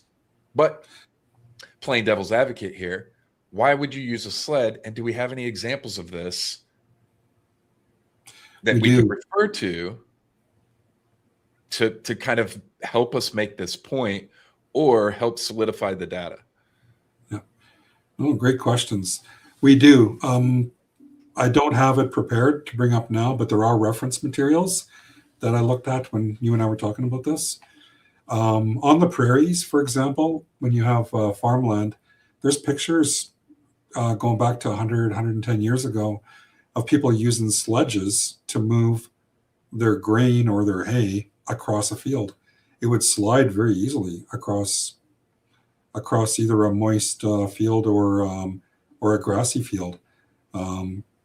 They can go to places where wheels cannot. As a matter of fact, wheels, if they were of any use at all in nature, we would have evolved them, but we didn't. So we evolved legs to handle difficult terrain. And sledges can go many, many places where wheels cannot.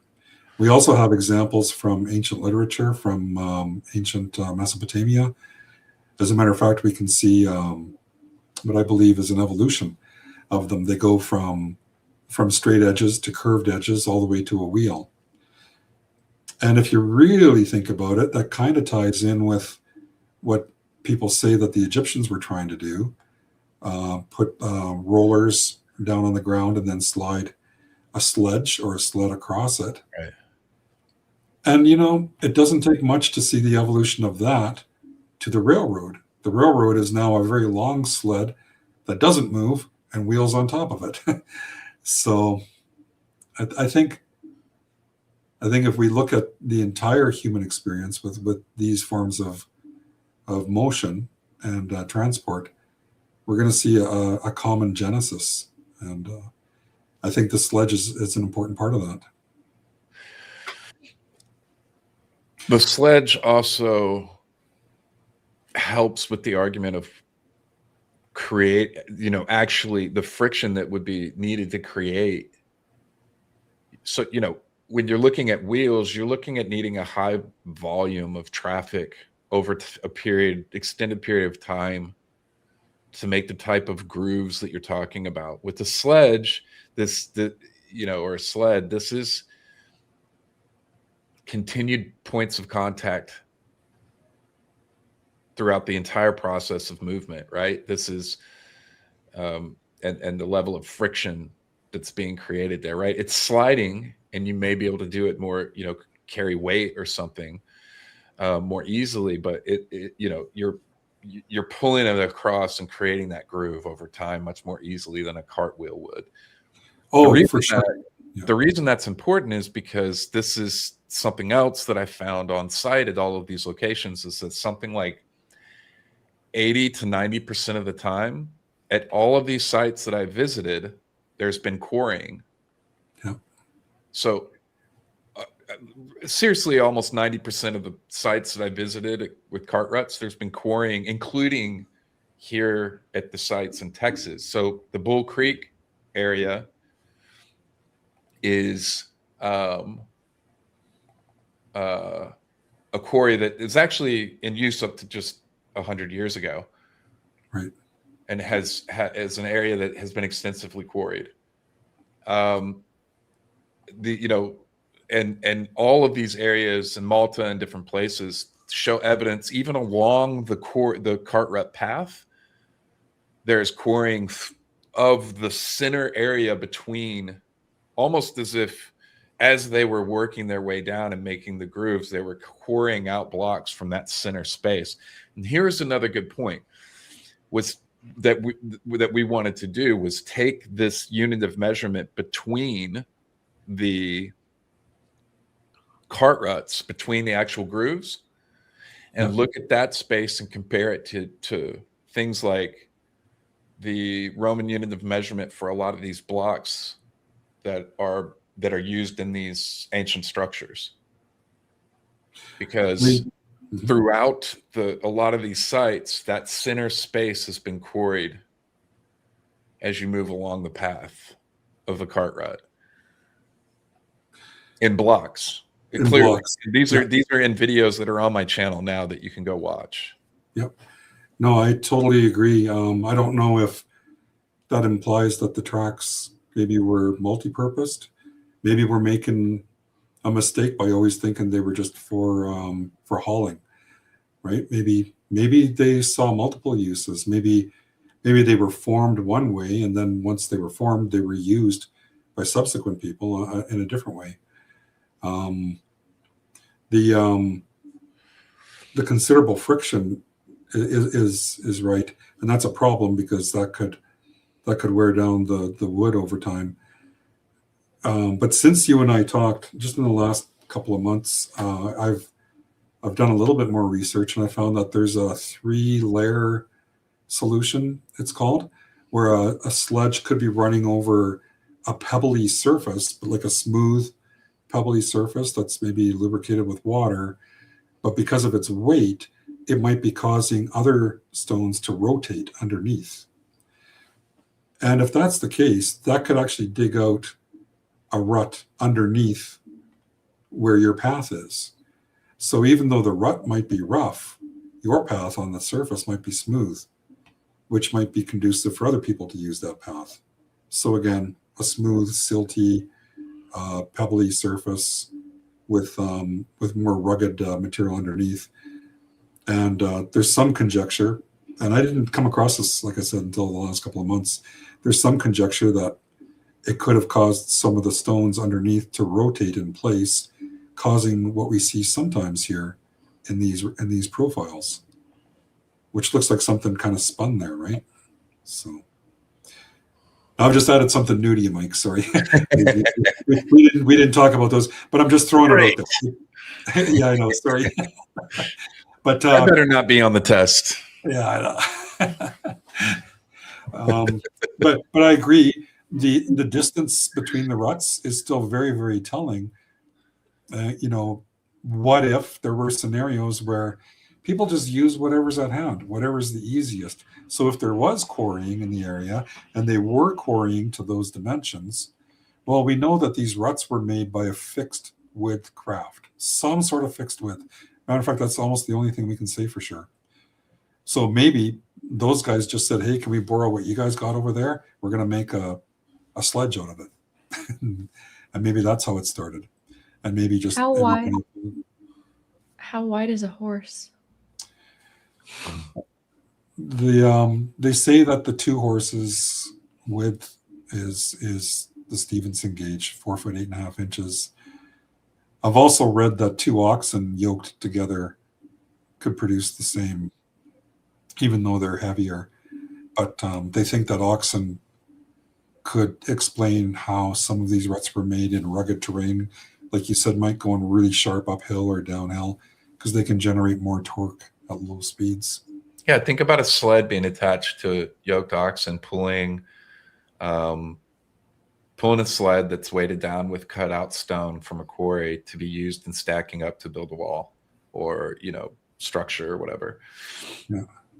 You'd just be running, a bunch of different teams of oxen pulling sleds holding 4 to 8 of these blocked stones on a sled. They could do that. Right. Yeah. Now, we're really working in the realm of possibility here. Right. And it's Occam's razor, right? Like Sammy said, it's reasonable to assume a person's just going to look for what's available to them, right? Right. The other thing that I think that we might miss too in the conversation is it may not be a civilization that has these technologies, but it might be a trade. For example, we read in ancient literature, even in the Bible, where tradesmen were imported from different places of the world because they were really good at working with certain things, whether it's cedar from Lebanon or stone from Malta or whatever else it is. So, we do have the allure or the enigma of the Freemason society as well, which reputedly has ancient roots. So it's not a stretch to say that maybe the trades were the propagator of these dimensions. What do you think of that? I think that's a very cool idea worth exploring. Yeah. Yeah, this is great. And I'm hoping that it's being communicated how important this could actually be for connecting some dots in terms of like there possibly being much more to the bigger picture of our history than is being presented right now by archaeology and in different fields of study in regards to stuff like this, the building of our past with these ancient structures. Yes. You know, it's fascinating, and to have the data points to be able to really dig into it. Where it's going to get really cooler is once we start collecting some of these data points from these other locations around the world. I'll be in England next year, and should make a point of getting out to some of those ruts and scanning those and adding them. I think there's some sites in India. I know there's sites in India. We'll be in India in December and January. Right. So it's possible we might be able to do that along our route. Where else? God. I'm really curious about the distance between like the width of the ruts specifically in curves and like the standard deviation of the width specifically in curves, because Okay. that could say a lot, you know, like if you were to just measure the curves and do, because aren't there some curves that don't get wider than the straight parts, or do the curves always get wider than the straight parts? You see, that's a great question. Now that we know that the curve reveals a lot of information, we need to collect more of that data. This is the only one that I had from the scans that really presented itself. I can say that at most of these, you know what? I don't want to. I can't say for sure just off the top of my head because it's been several years now. But it would be good. You know, that's a great point, is to be collecting some more data on some of the outlying features like the curves and things like that. See, I think that's a great question, Sammy. I'm trying to be cognizant of time, and I promised you that I would blow your mind a little bit. You ready? Yeah. Okay. I like the look on your face when I blow up your mind.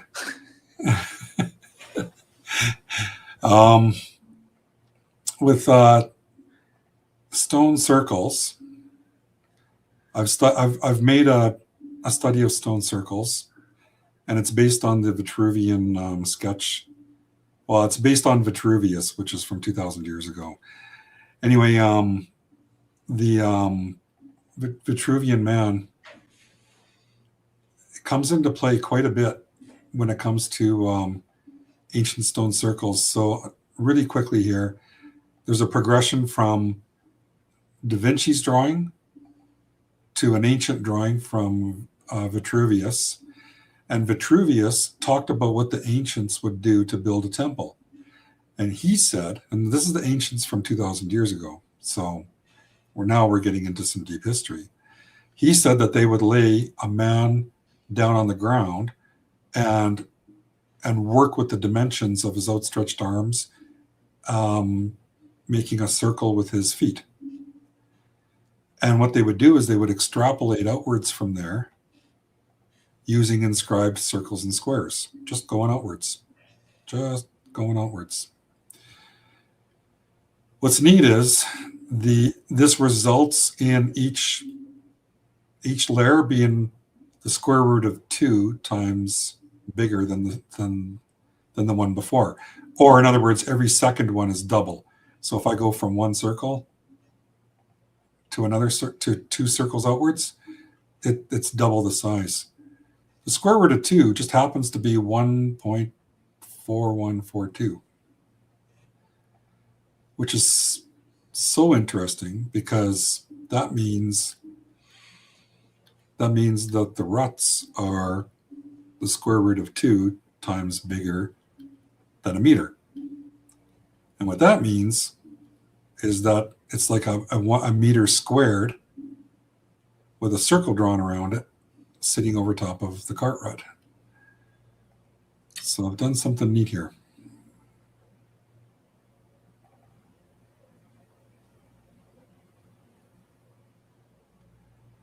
Not that one, sorry. Let me go to here.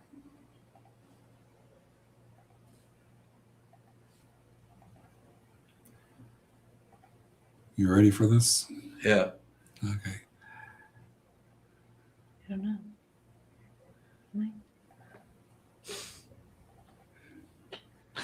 So if I'm looking down right where the shadow of Mike is, this is a square that's 1 meter by 1 meter. If you were to draw a circle around it, touching the corners, or if you were to just rotate it corner to corner, it fits the cart ruts.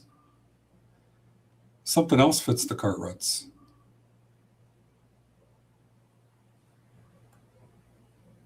The pink granite box at Lahoon. The outer edge lines up. Dude, I'm telling you, because all these sites are quarried, that they're using these same dimensions for quarrying. So the and it's all there visually. So like I'm not opposing you. Yeah, they're visual. Like I've documented it. So in between the cart ruts, they're quarrying blocks of these exact dimensions out at sites, multiple sites around the world, everywhere that I've been. Yeah, and that the cart ruts are in alignment with the unit of measurements that they were using for stones that they were building in temples that were also being built to these measurements, scaled. You are blowing my mind. Yeah, isn't that crazy? I've seen this in person, but you're showing it to me now and visually, right? Like, these are such cool visual models. Yeah. What the heck? These are scaled according to the dimensions given by Petrie for this box, the pink box from Lahoon, and from Mariette, Augusta Mariette for the Mike. Sorry. No, go ahead. Mike, do you remember in Japan we saw one of these like tomb-like boxes at the Kofun. Is it Ishinohoden? Or the At the Kofun. The Kofun, the big one that we got to go inside and it was the same shape as the Ishibutai Kofun. I feel like we forgot to mention that on well, that one that they have on site is a replica. The real one they've moved and put in a museum. Okay, that was Victoria Lines. Here's Bull Creek. Dude, for real.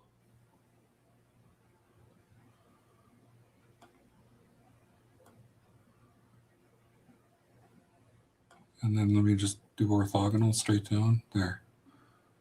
So that's Texas and that's Malta. Wow. And here's another one from Malta, Berguma.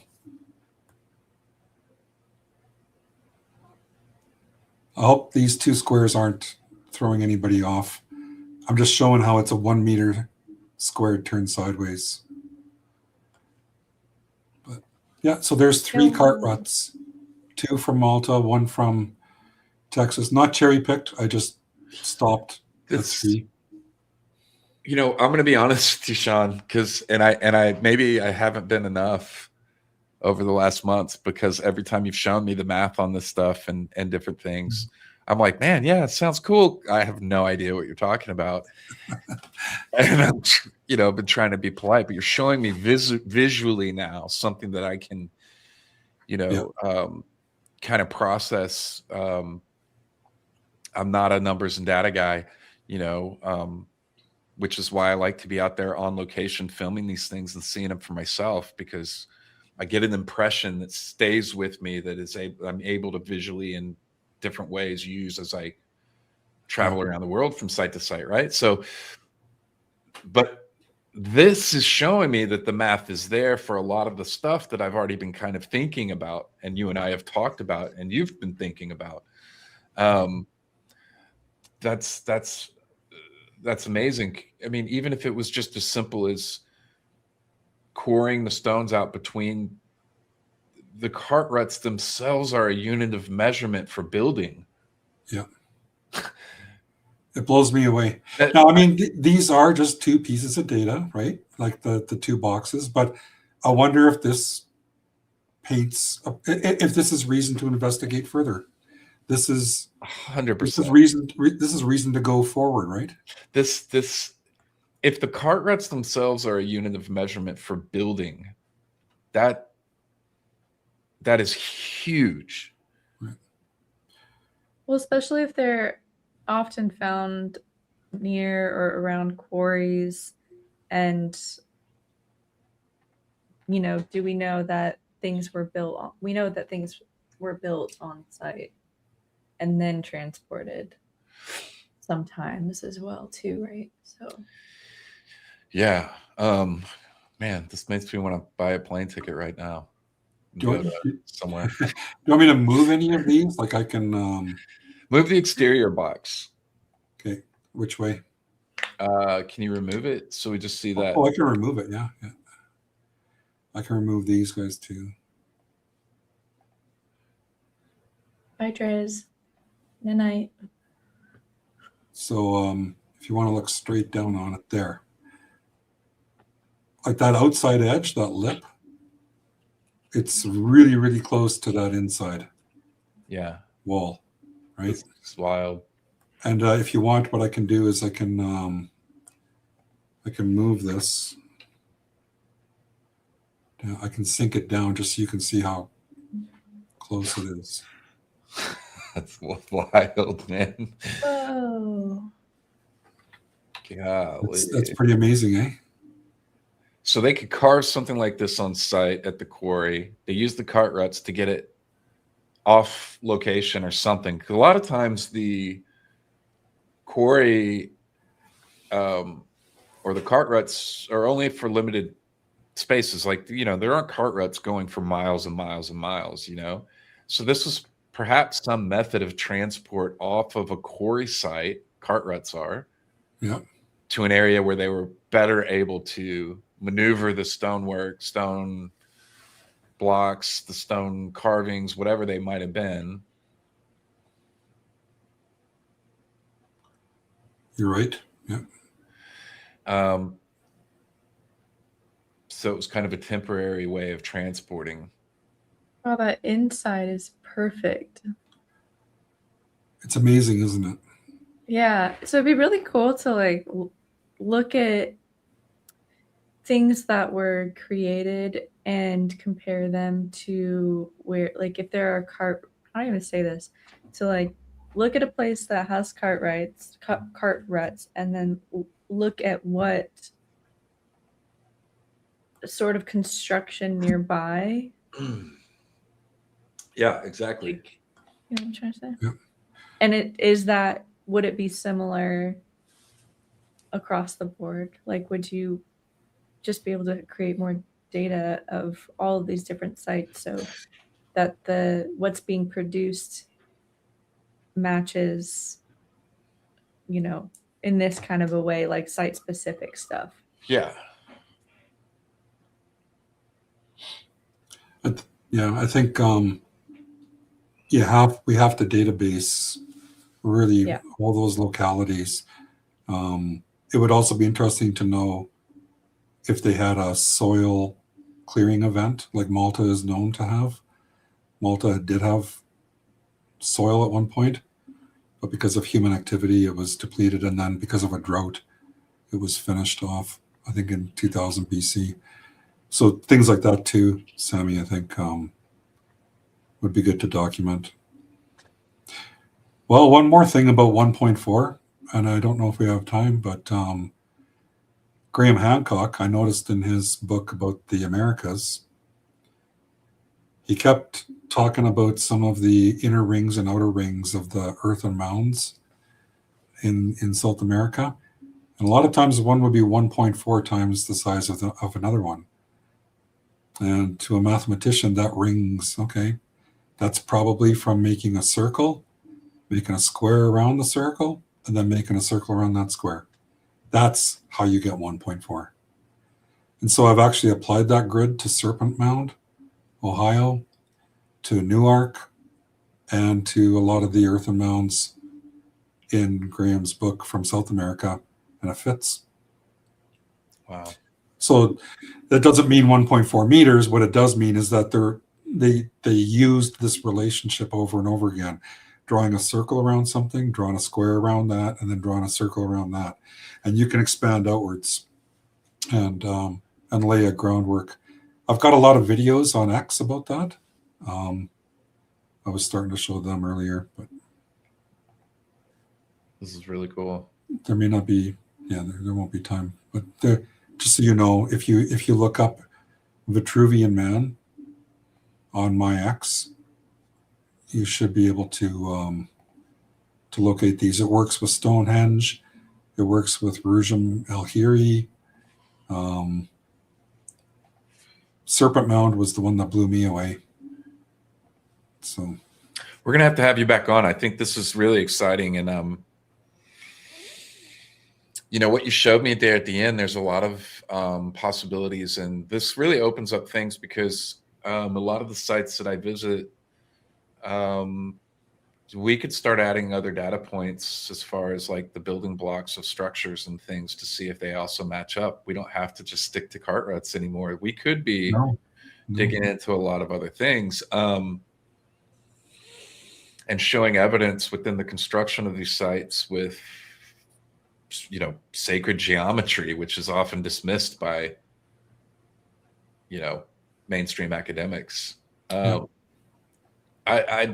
you feel? How would you feel about that, coming back on and digging into some of this some more? Oh, I'd love it. Yeah, it's been hard to restrain myself here. I made you wait long enough. Yeah. Yeah. No, that would be awesome. I think it's important too to point out I'm not vested in any outcome. Like, I mean, to me, this is all part of the human experience. And if it just comes down to people carrying the measurements with them and using ropes and pegs to do circles and squares, but they learned it from each other and they spread out all over the world and they did it, I'm happy with that too. You know, well, we've got you've built something here that people can contribute to. So if people are traveling and they want to download Polycam and use that from their phone and start LiDARing things,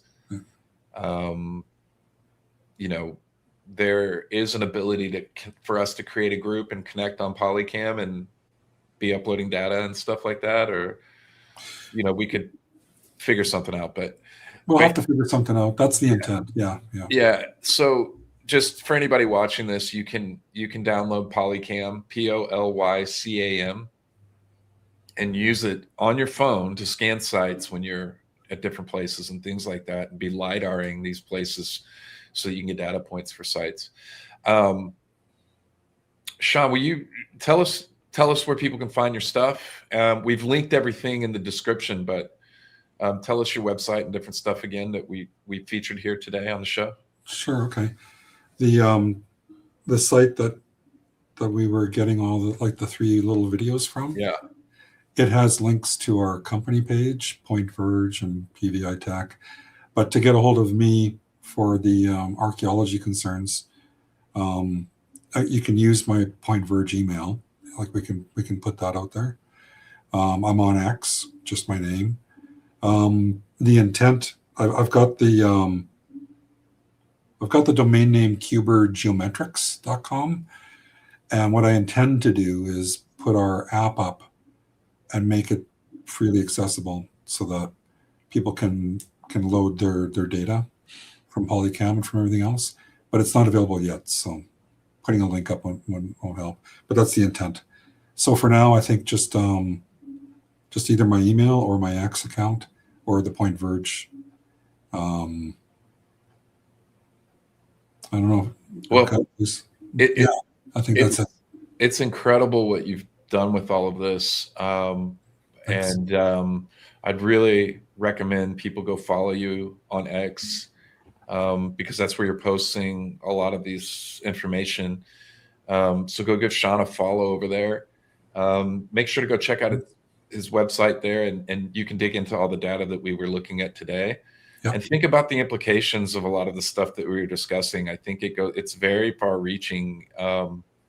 And a lot of that will, I think, as we continue to collect the data points and able to present them through what you've built, that'll become more and more clear to people how all of this is connected to these ancient sites and different stuff, and connecting dots potentially around the world within our history, shedding a bit more light on stuff that maybe hasn't gotten its due diligence yet. Really, really glad to have you on, Sean, and I'm proud to call you my friend.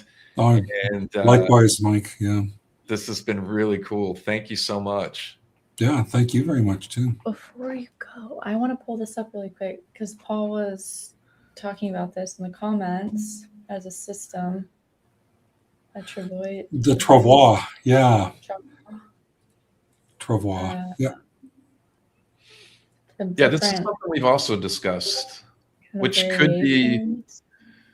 could make more sense than potentially than a sled, depending on how it was constructed. But yeah, depending on what. I don't know if it would hold the same standard throughout the cart rut if it wasn't fixed. That one it's on the table, but I think the sledge is more likely because it would hold more weight. Yeah. Yeah, and these wouldn't be as reproducible. Like they're going to be a different size each time. Yeah. Depending on how long the poles are. They were certainly in use on the prairies. Even dogs were used to pull them. Mm-hmm. So, yeah, really, really proud to be part of this community. Thank you, and really awesome to be with you guys. I really appreciate it. And yeah, thank you for doing all this work to put this information out there. That's like, I mean, everything from just the compiling the data and then hand deleting vector points on that software, and then having your team build out the website and everything. It's all really, really well done. It's really cool. Yeah, it was fun, that's for sure. And now we've got a pipeline, like I said. Now we've got a path forward for other people to follow. Yeah. So yeah. Well, I look forward to having you back on sometime soon. Okay, thanks. Thanks a lot, Sally. Okay, thank you. So good to meet you. Yeah, you too. Really nice. Okay, thanks to everybody. Bye. Bye. I gotta do the clap. Oh, why did what it happened? There it is. There we go. That was so fun. That was so cool. That's so cool. I love the visuals. That was I so are very cool. visual people. Yeah, that was really cool, Sean, to save a little bit to like kind of blow my mind there, because we've been talking for so long and on all this stuff that but that what he shared there at the end was really blowing my mind, because he put the data points into a visual format that was I was really able to connect with what I'd seen in person at these places, which is really cool. And the implications to just immediately be able to get that. Has really this good. Been you every time that he's talking to you about numbers? That's been me for the last 2 or 3 years that I've known Sean when we talk about the numbers. Yes. Cool. I have told him and he's been kind enough to like come up with visual aids and different things, because we've had conversations where I'm like, I don't. The math ain't math, and man, my brain just isn't built that way. But then seeing it all in finished product like this I can make sense of it. It's really well. And somebody in the comments mentioned earlier, he's a really great teacher. Yeah. He's able to present all of that in a way that I understood. That's so cool. And yeah, the implications are really huge. And I'm looking forward to seeing where we're at in the next couple of years after more and more data points keep coming in. It's really cool. Yeah, I mean, especially just to know how different people learn, like as a teacher, to know how different people learn, and then providing that in different formats, like with the sliders and then the graphs and then the visual aids and the graphics and everything. I think that will really help all different types of learners. When you start throwing numbers at me, my brain is like, Beep, boop, boop. That's about how I can't help it. That's just my brain's just like, cool, man. Like I don't understand this, so we're just gonna like stop working. Your brain for a just little starts playing a little song. bit. Yeah, yeah. It's like birds chirping. It's all ding ding ding ding ding ding ding ding ding ding. We're creatives. We're Yeah. the Yeah. I do have a Bachelor of Science degree. I did Look at do you. lots of mathematics for Ugh. my degree, but it was all computer science. So it's very different. Someone in the comments was like, some of us never leave the pre-calculus stage. And yeah, I've never learned calculus. I never had to learn calculus. I completely avoided anything to do with my degree having to do calculus. I don't know why. I don't even think I know algebra. I know algebra. I did a lot of algebra for computer science. I mean, but I have a phone. I mean, you like geometry. You like shapes. I like spatial thing, you know. I do. Yeah. Like that, but really cool. That was a lot of fun. I know. What do we want to do? What do we want to do next week, chat? I have an idea. Can I float the idea to the chat? You know the idea. What could it be? GeoGuessr. Here's my idea. We don't just play GeoGuessr because like that's so visual. There needs to be words involved. What if we play GeoGuessr and then when the location is shown, you have to tell a story of that place. And if you have been there. Deal. I like fun. that game. GeoGuessr was actually kind of fun. Yeah, it's kind of addictive. Let's do that next week. In the chat, play GeoGuessr. You were not going to explain it. You're just going to have to wait, Rue. It'll be fun. Don't look it up, Rue. You're not Don't allowed look to it up. You have to show up without knowing what we're talking about next week. Couple announcements. We're going to be getting into moving forward. We're starting our work on. We're just getting into our planning phase for our India trip. We will be traveling across the entire country of India in December and January over the course of 2 weeks in a tuk-tuk. It is going to be insane. We'll be hitting some ancient sites along the way. But let us know if you guys would like to be a part of the process and planning that and seeing how we go about doing these trips, planning things out and stuff like that. We'll have to see how much is safe to put online before going to a place. But we'll try to dox ourselves. Yeah, exactly. But we'll be getting into a lot of that stuff. We'll be announcing some tours here and really soon in August. There'll be 2 tours dropping, so keep an eye out for that. We'll have that up on the website pretty soon in the next month.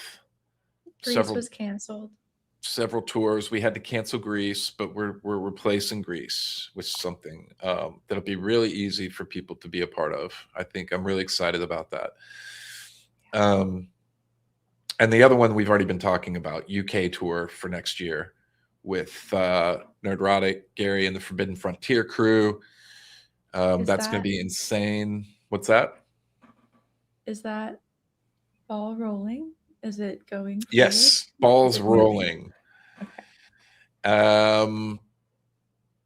And we'll be doing, that's going to be like Stonehenge, Avebury, a lot of different sites. With probably should. Edinburgh add on to the end of that tour, which is going to be really cool. It's one of my favorite cities in the world. It's like a fairy tale city. I can't wait to go there. Oh my god. Have I told you that there's like a trend on TikTok that was like you know how you can go to the search bar and search for things, and Yeah. there's like trends and stuff, and then different videos will come up. So if you just search my city, like based off of what the algorithm knows about you and things that you like, it will pull up the city that it thinks is your city or whatever. And mine was Edinburgh. Really? Yeah. You're like a little fairy human. Yeah. I called it. You're a little wood elf. Yeah. If you think I am, you should meet my best friend. Oh my goodness. She is the actual fairy. Yeah. Did you see this comment? You make it sound like the first thing you need to do is write a will. Yeah, look, man, the yearly death toll from diarrhea in India is higher than gun violence in America. So, that's probably my main concern would be death from diarrhea. And then bringing backpacker food.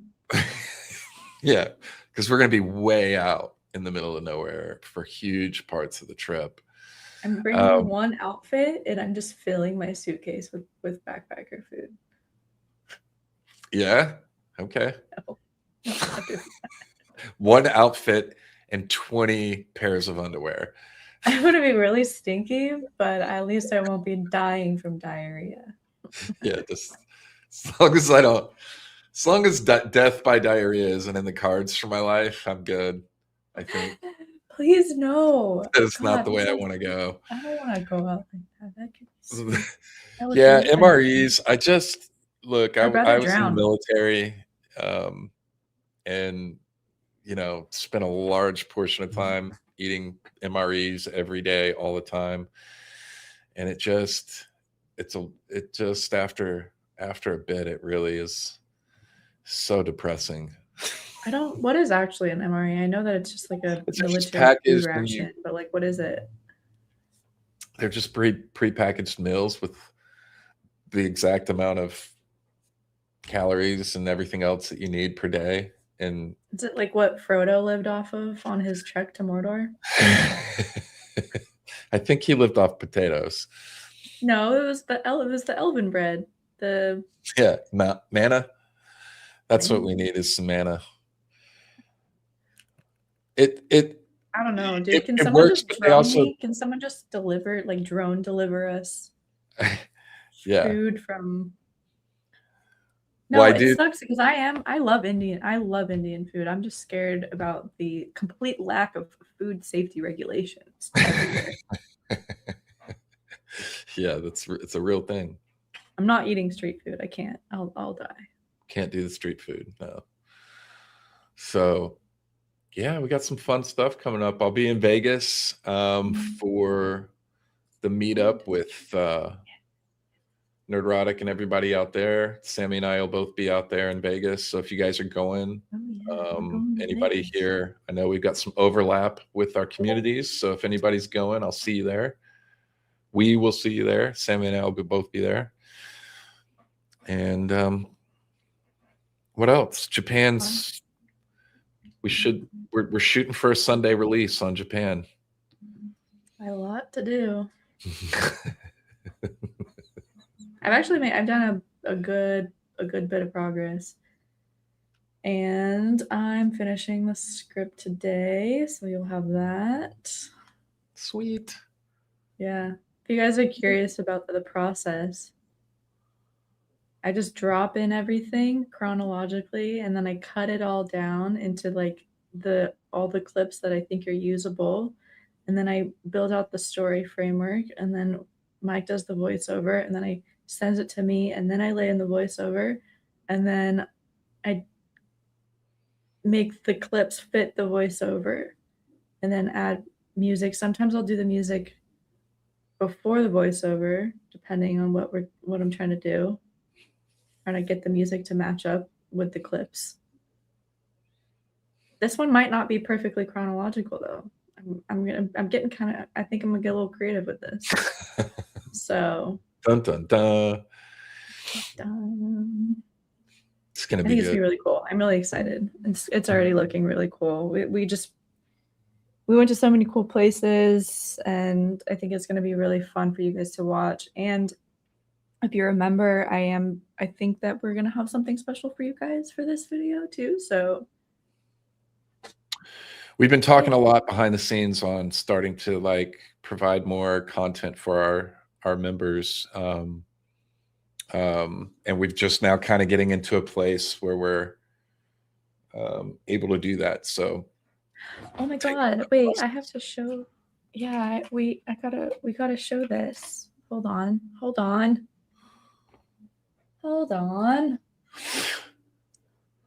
Something very exciting happened. Gotta go all the way down. Wandering Wolf Productions had its first million-view video. Where is it? Right. Here we go.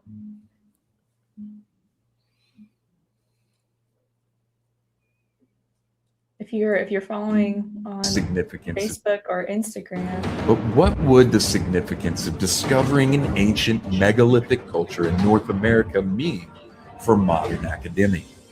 Surely it would mean a complete rewriting of our history. And not just Surely. our history in North America, but the implications would be worldwide. Perhaps Sage Wall holds the key to the question, why is North America so different from the rest of the world when it comes to ancient megalithic structures? Who knows? But what would the significance of discovering an ancient Oh, that was a short clap. First million Yeah. view video. First million-view video. Wild. I can't see the count.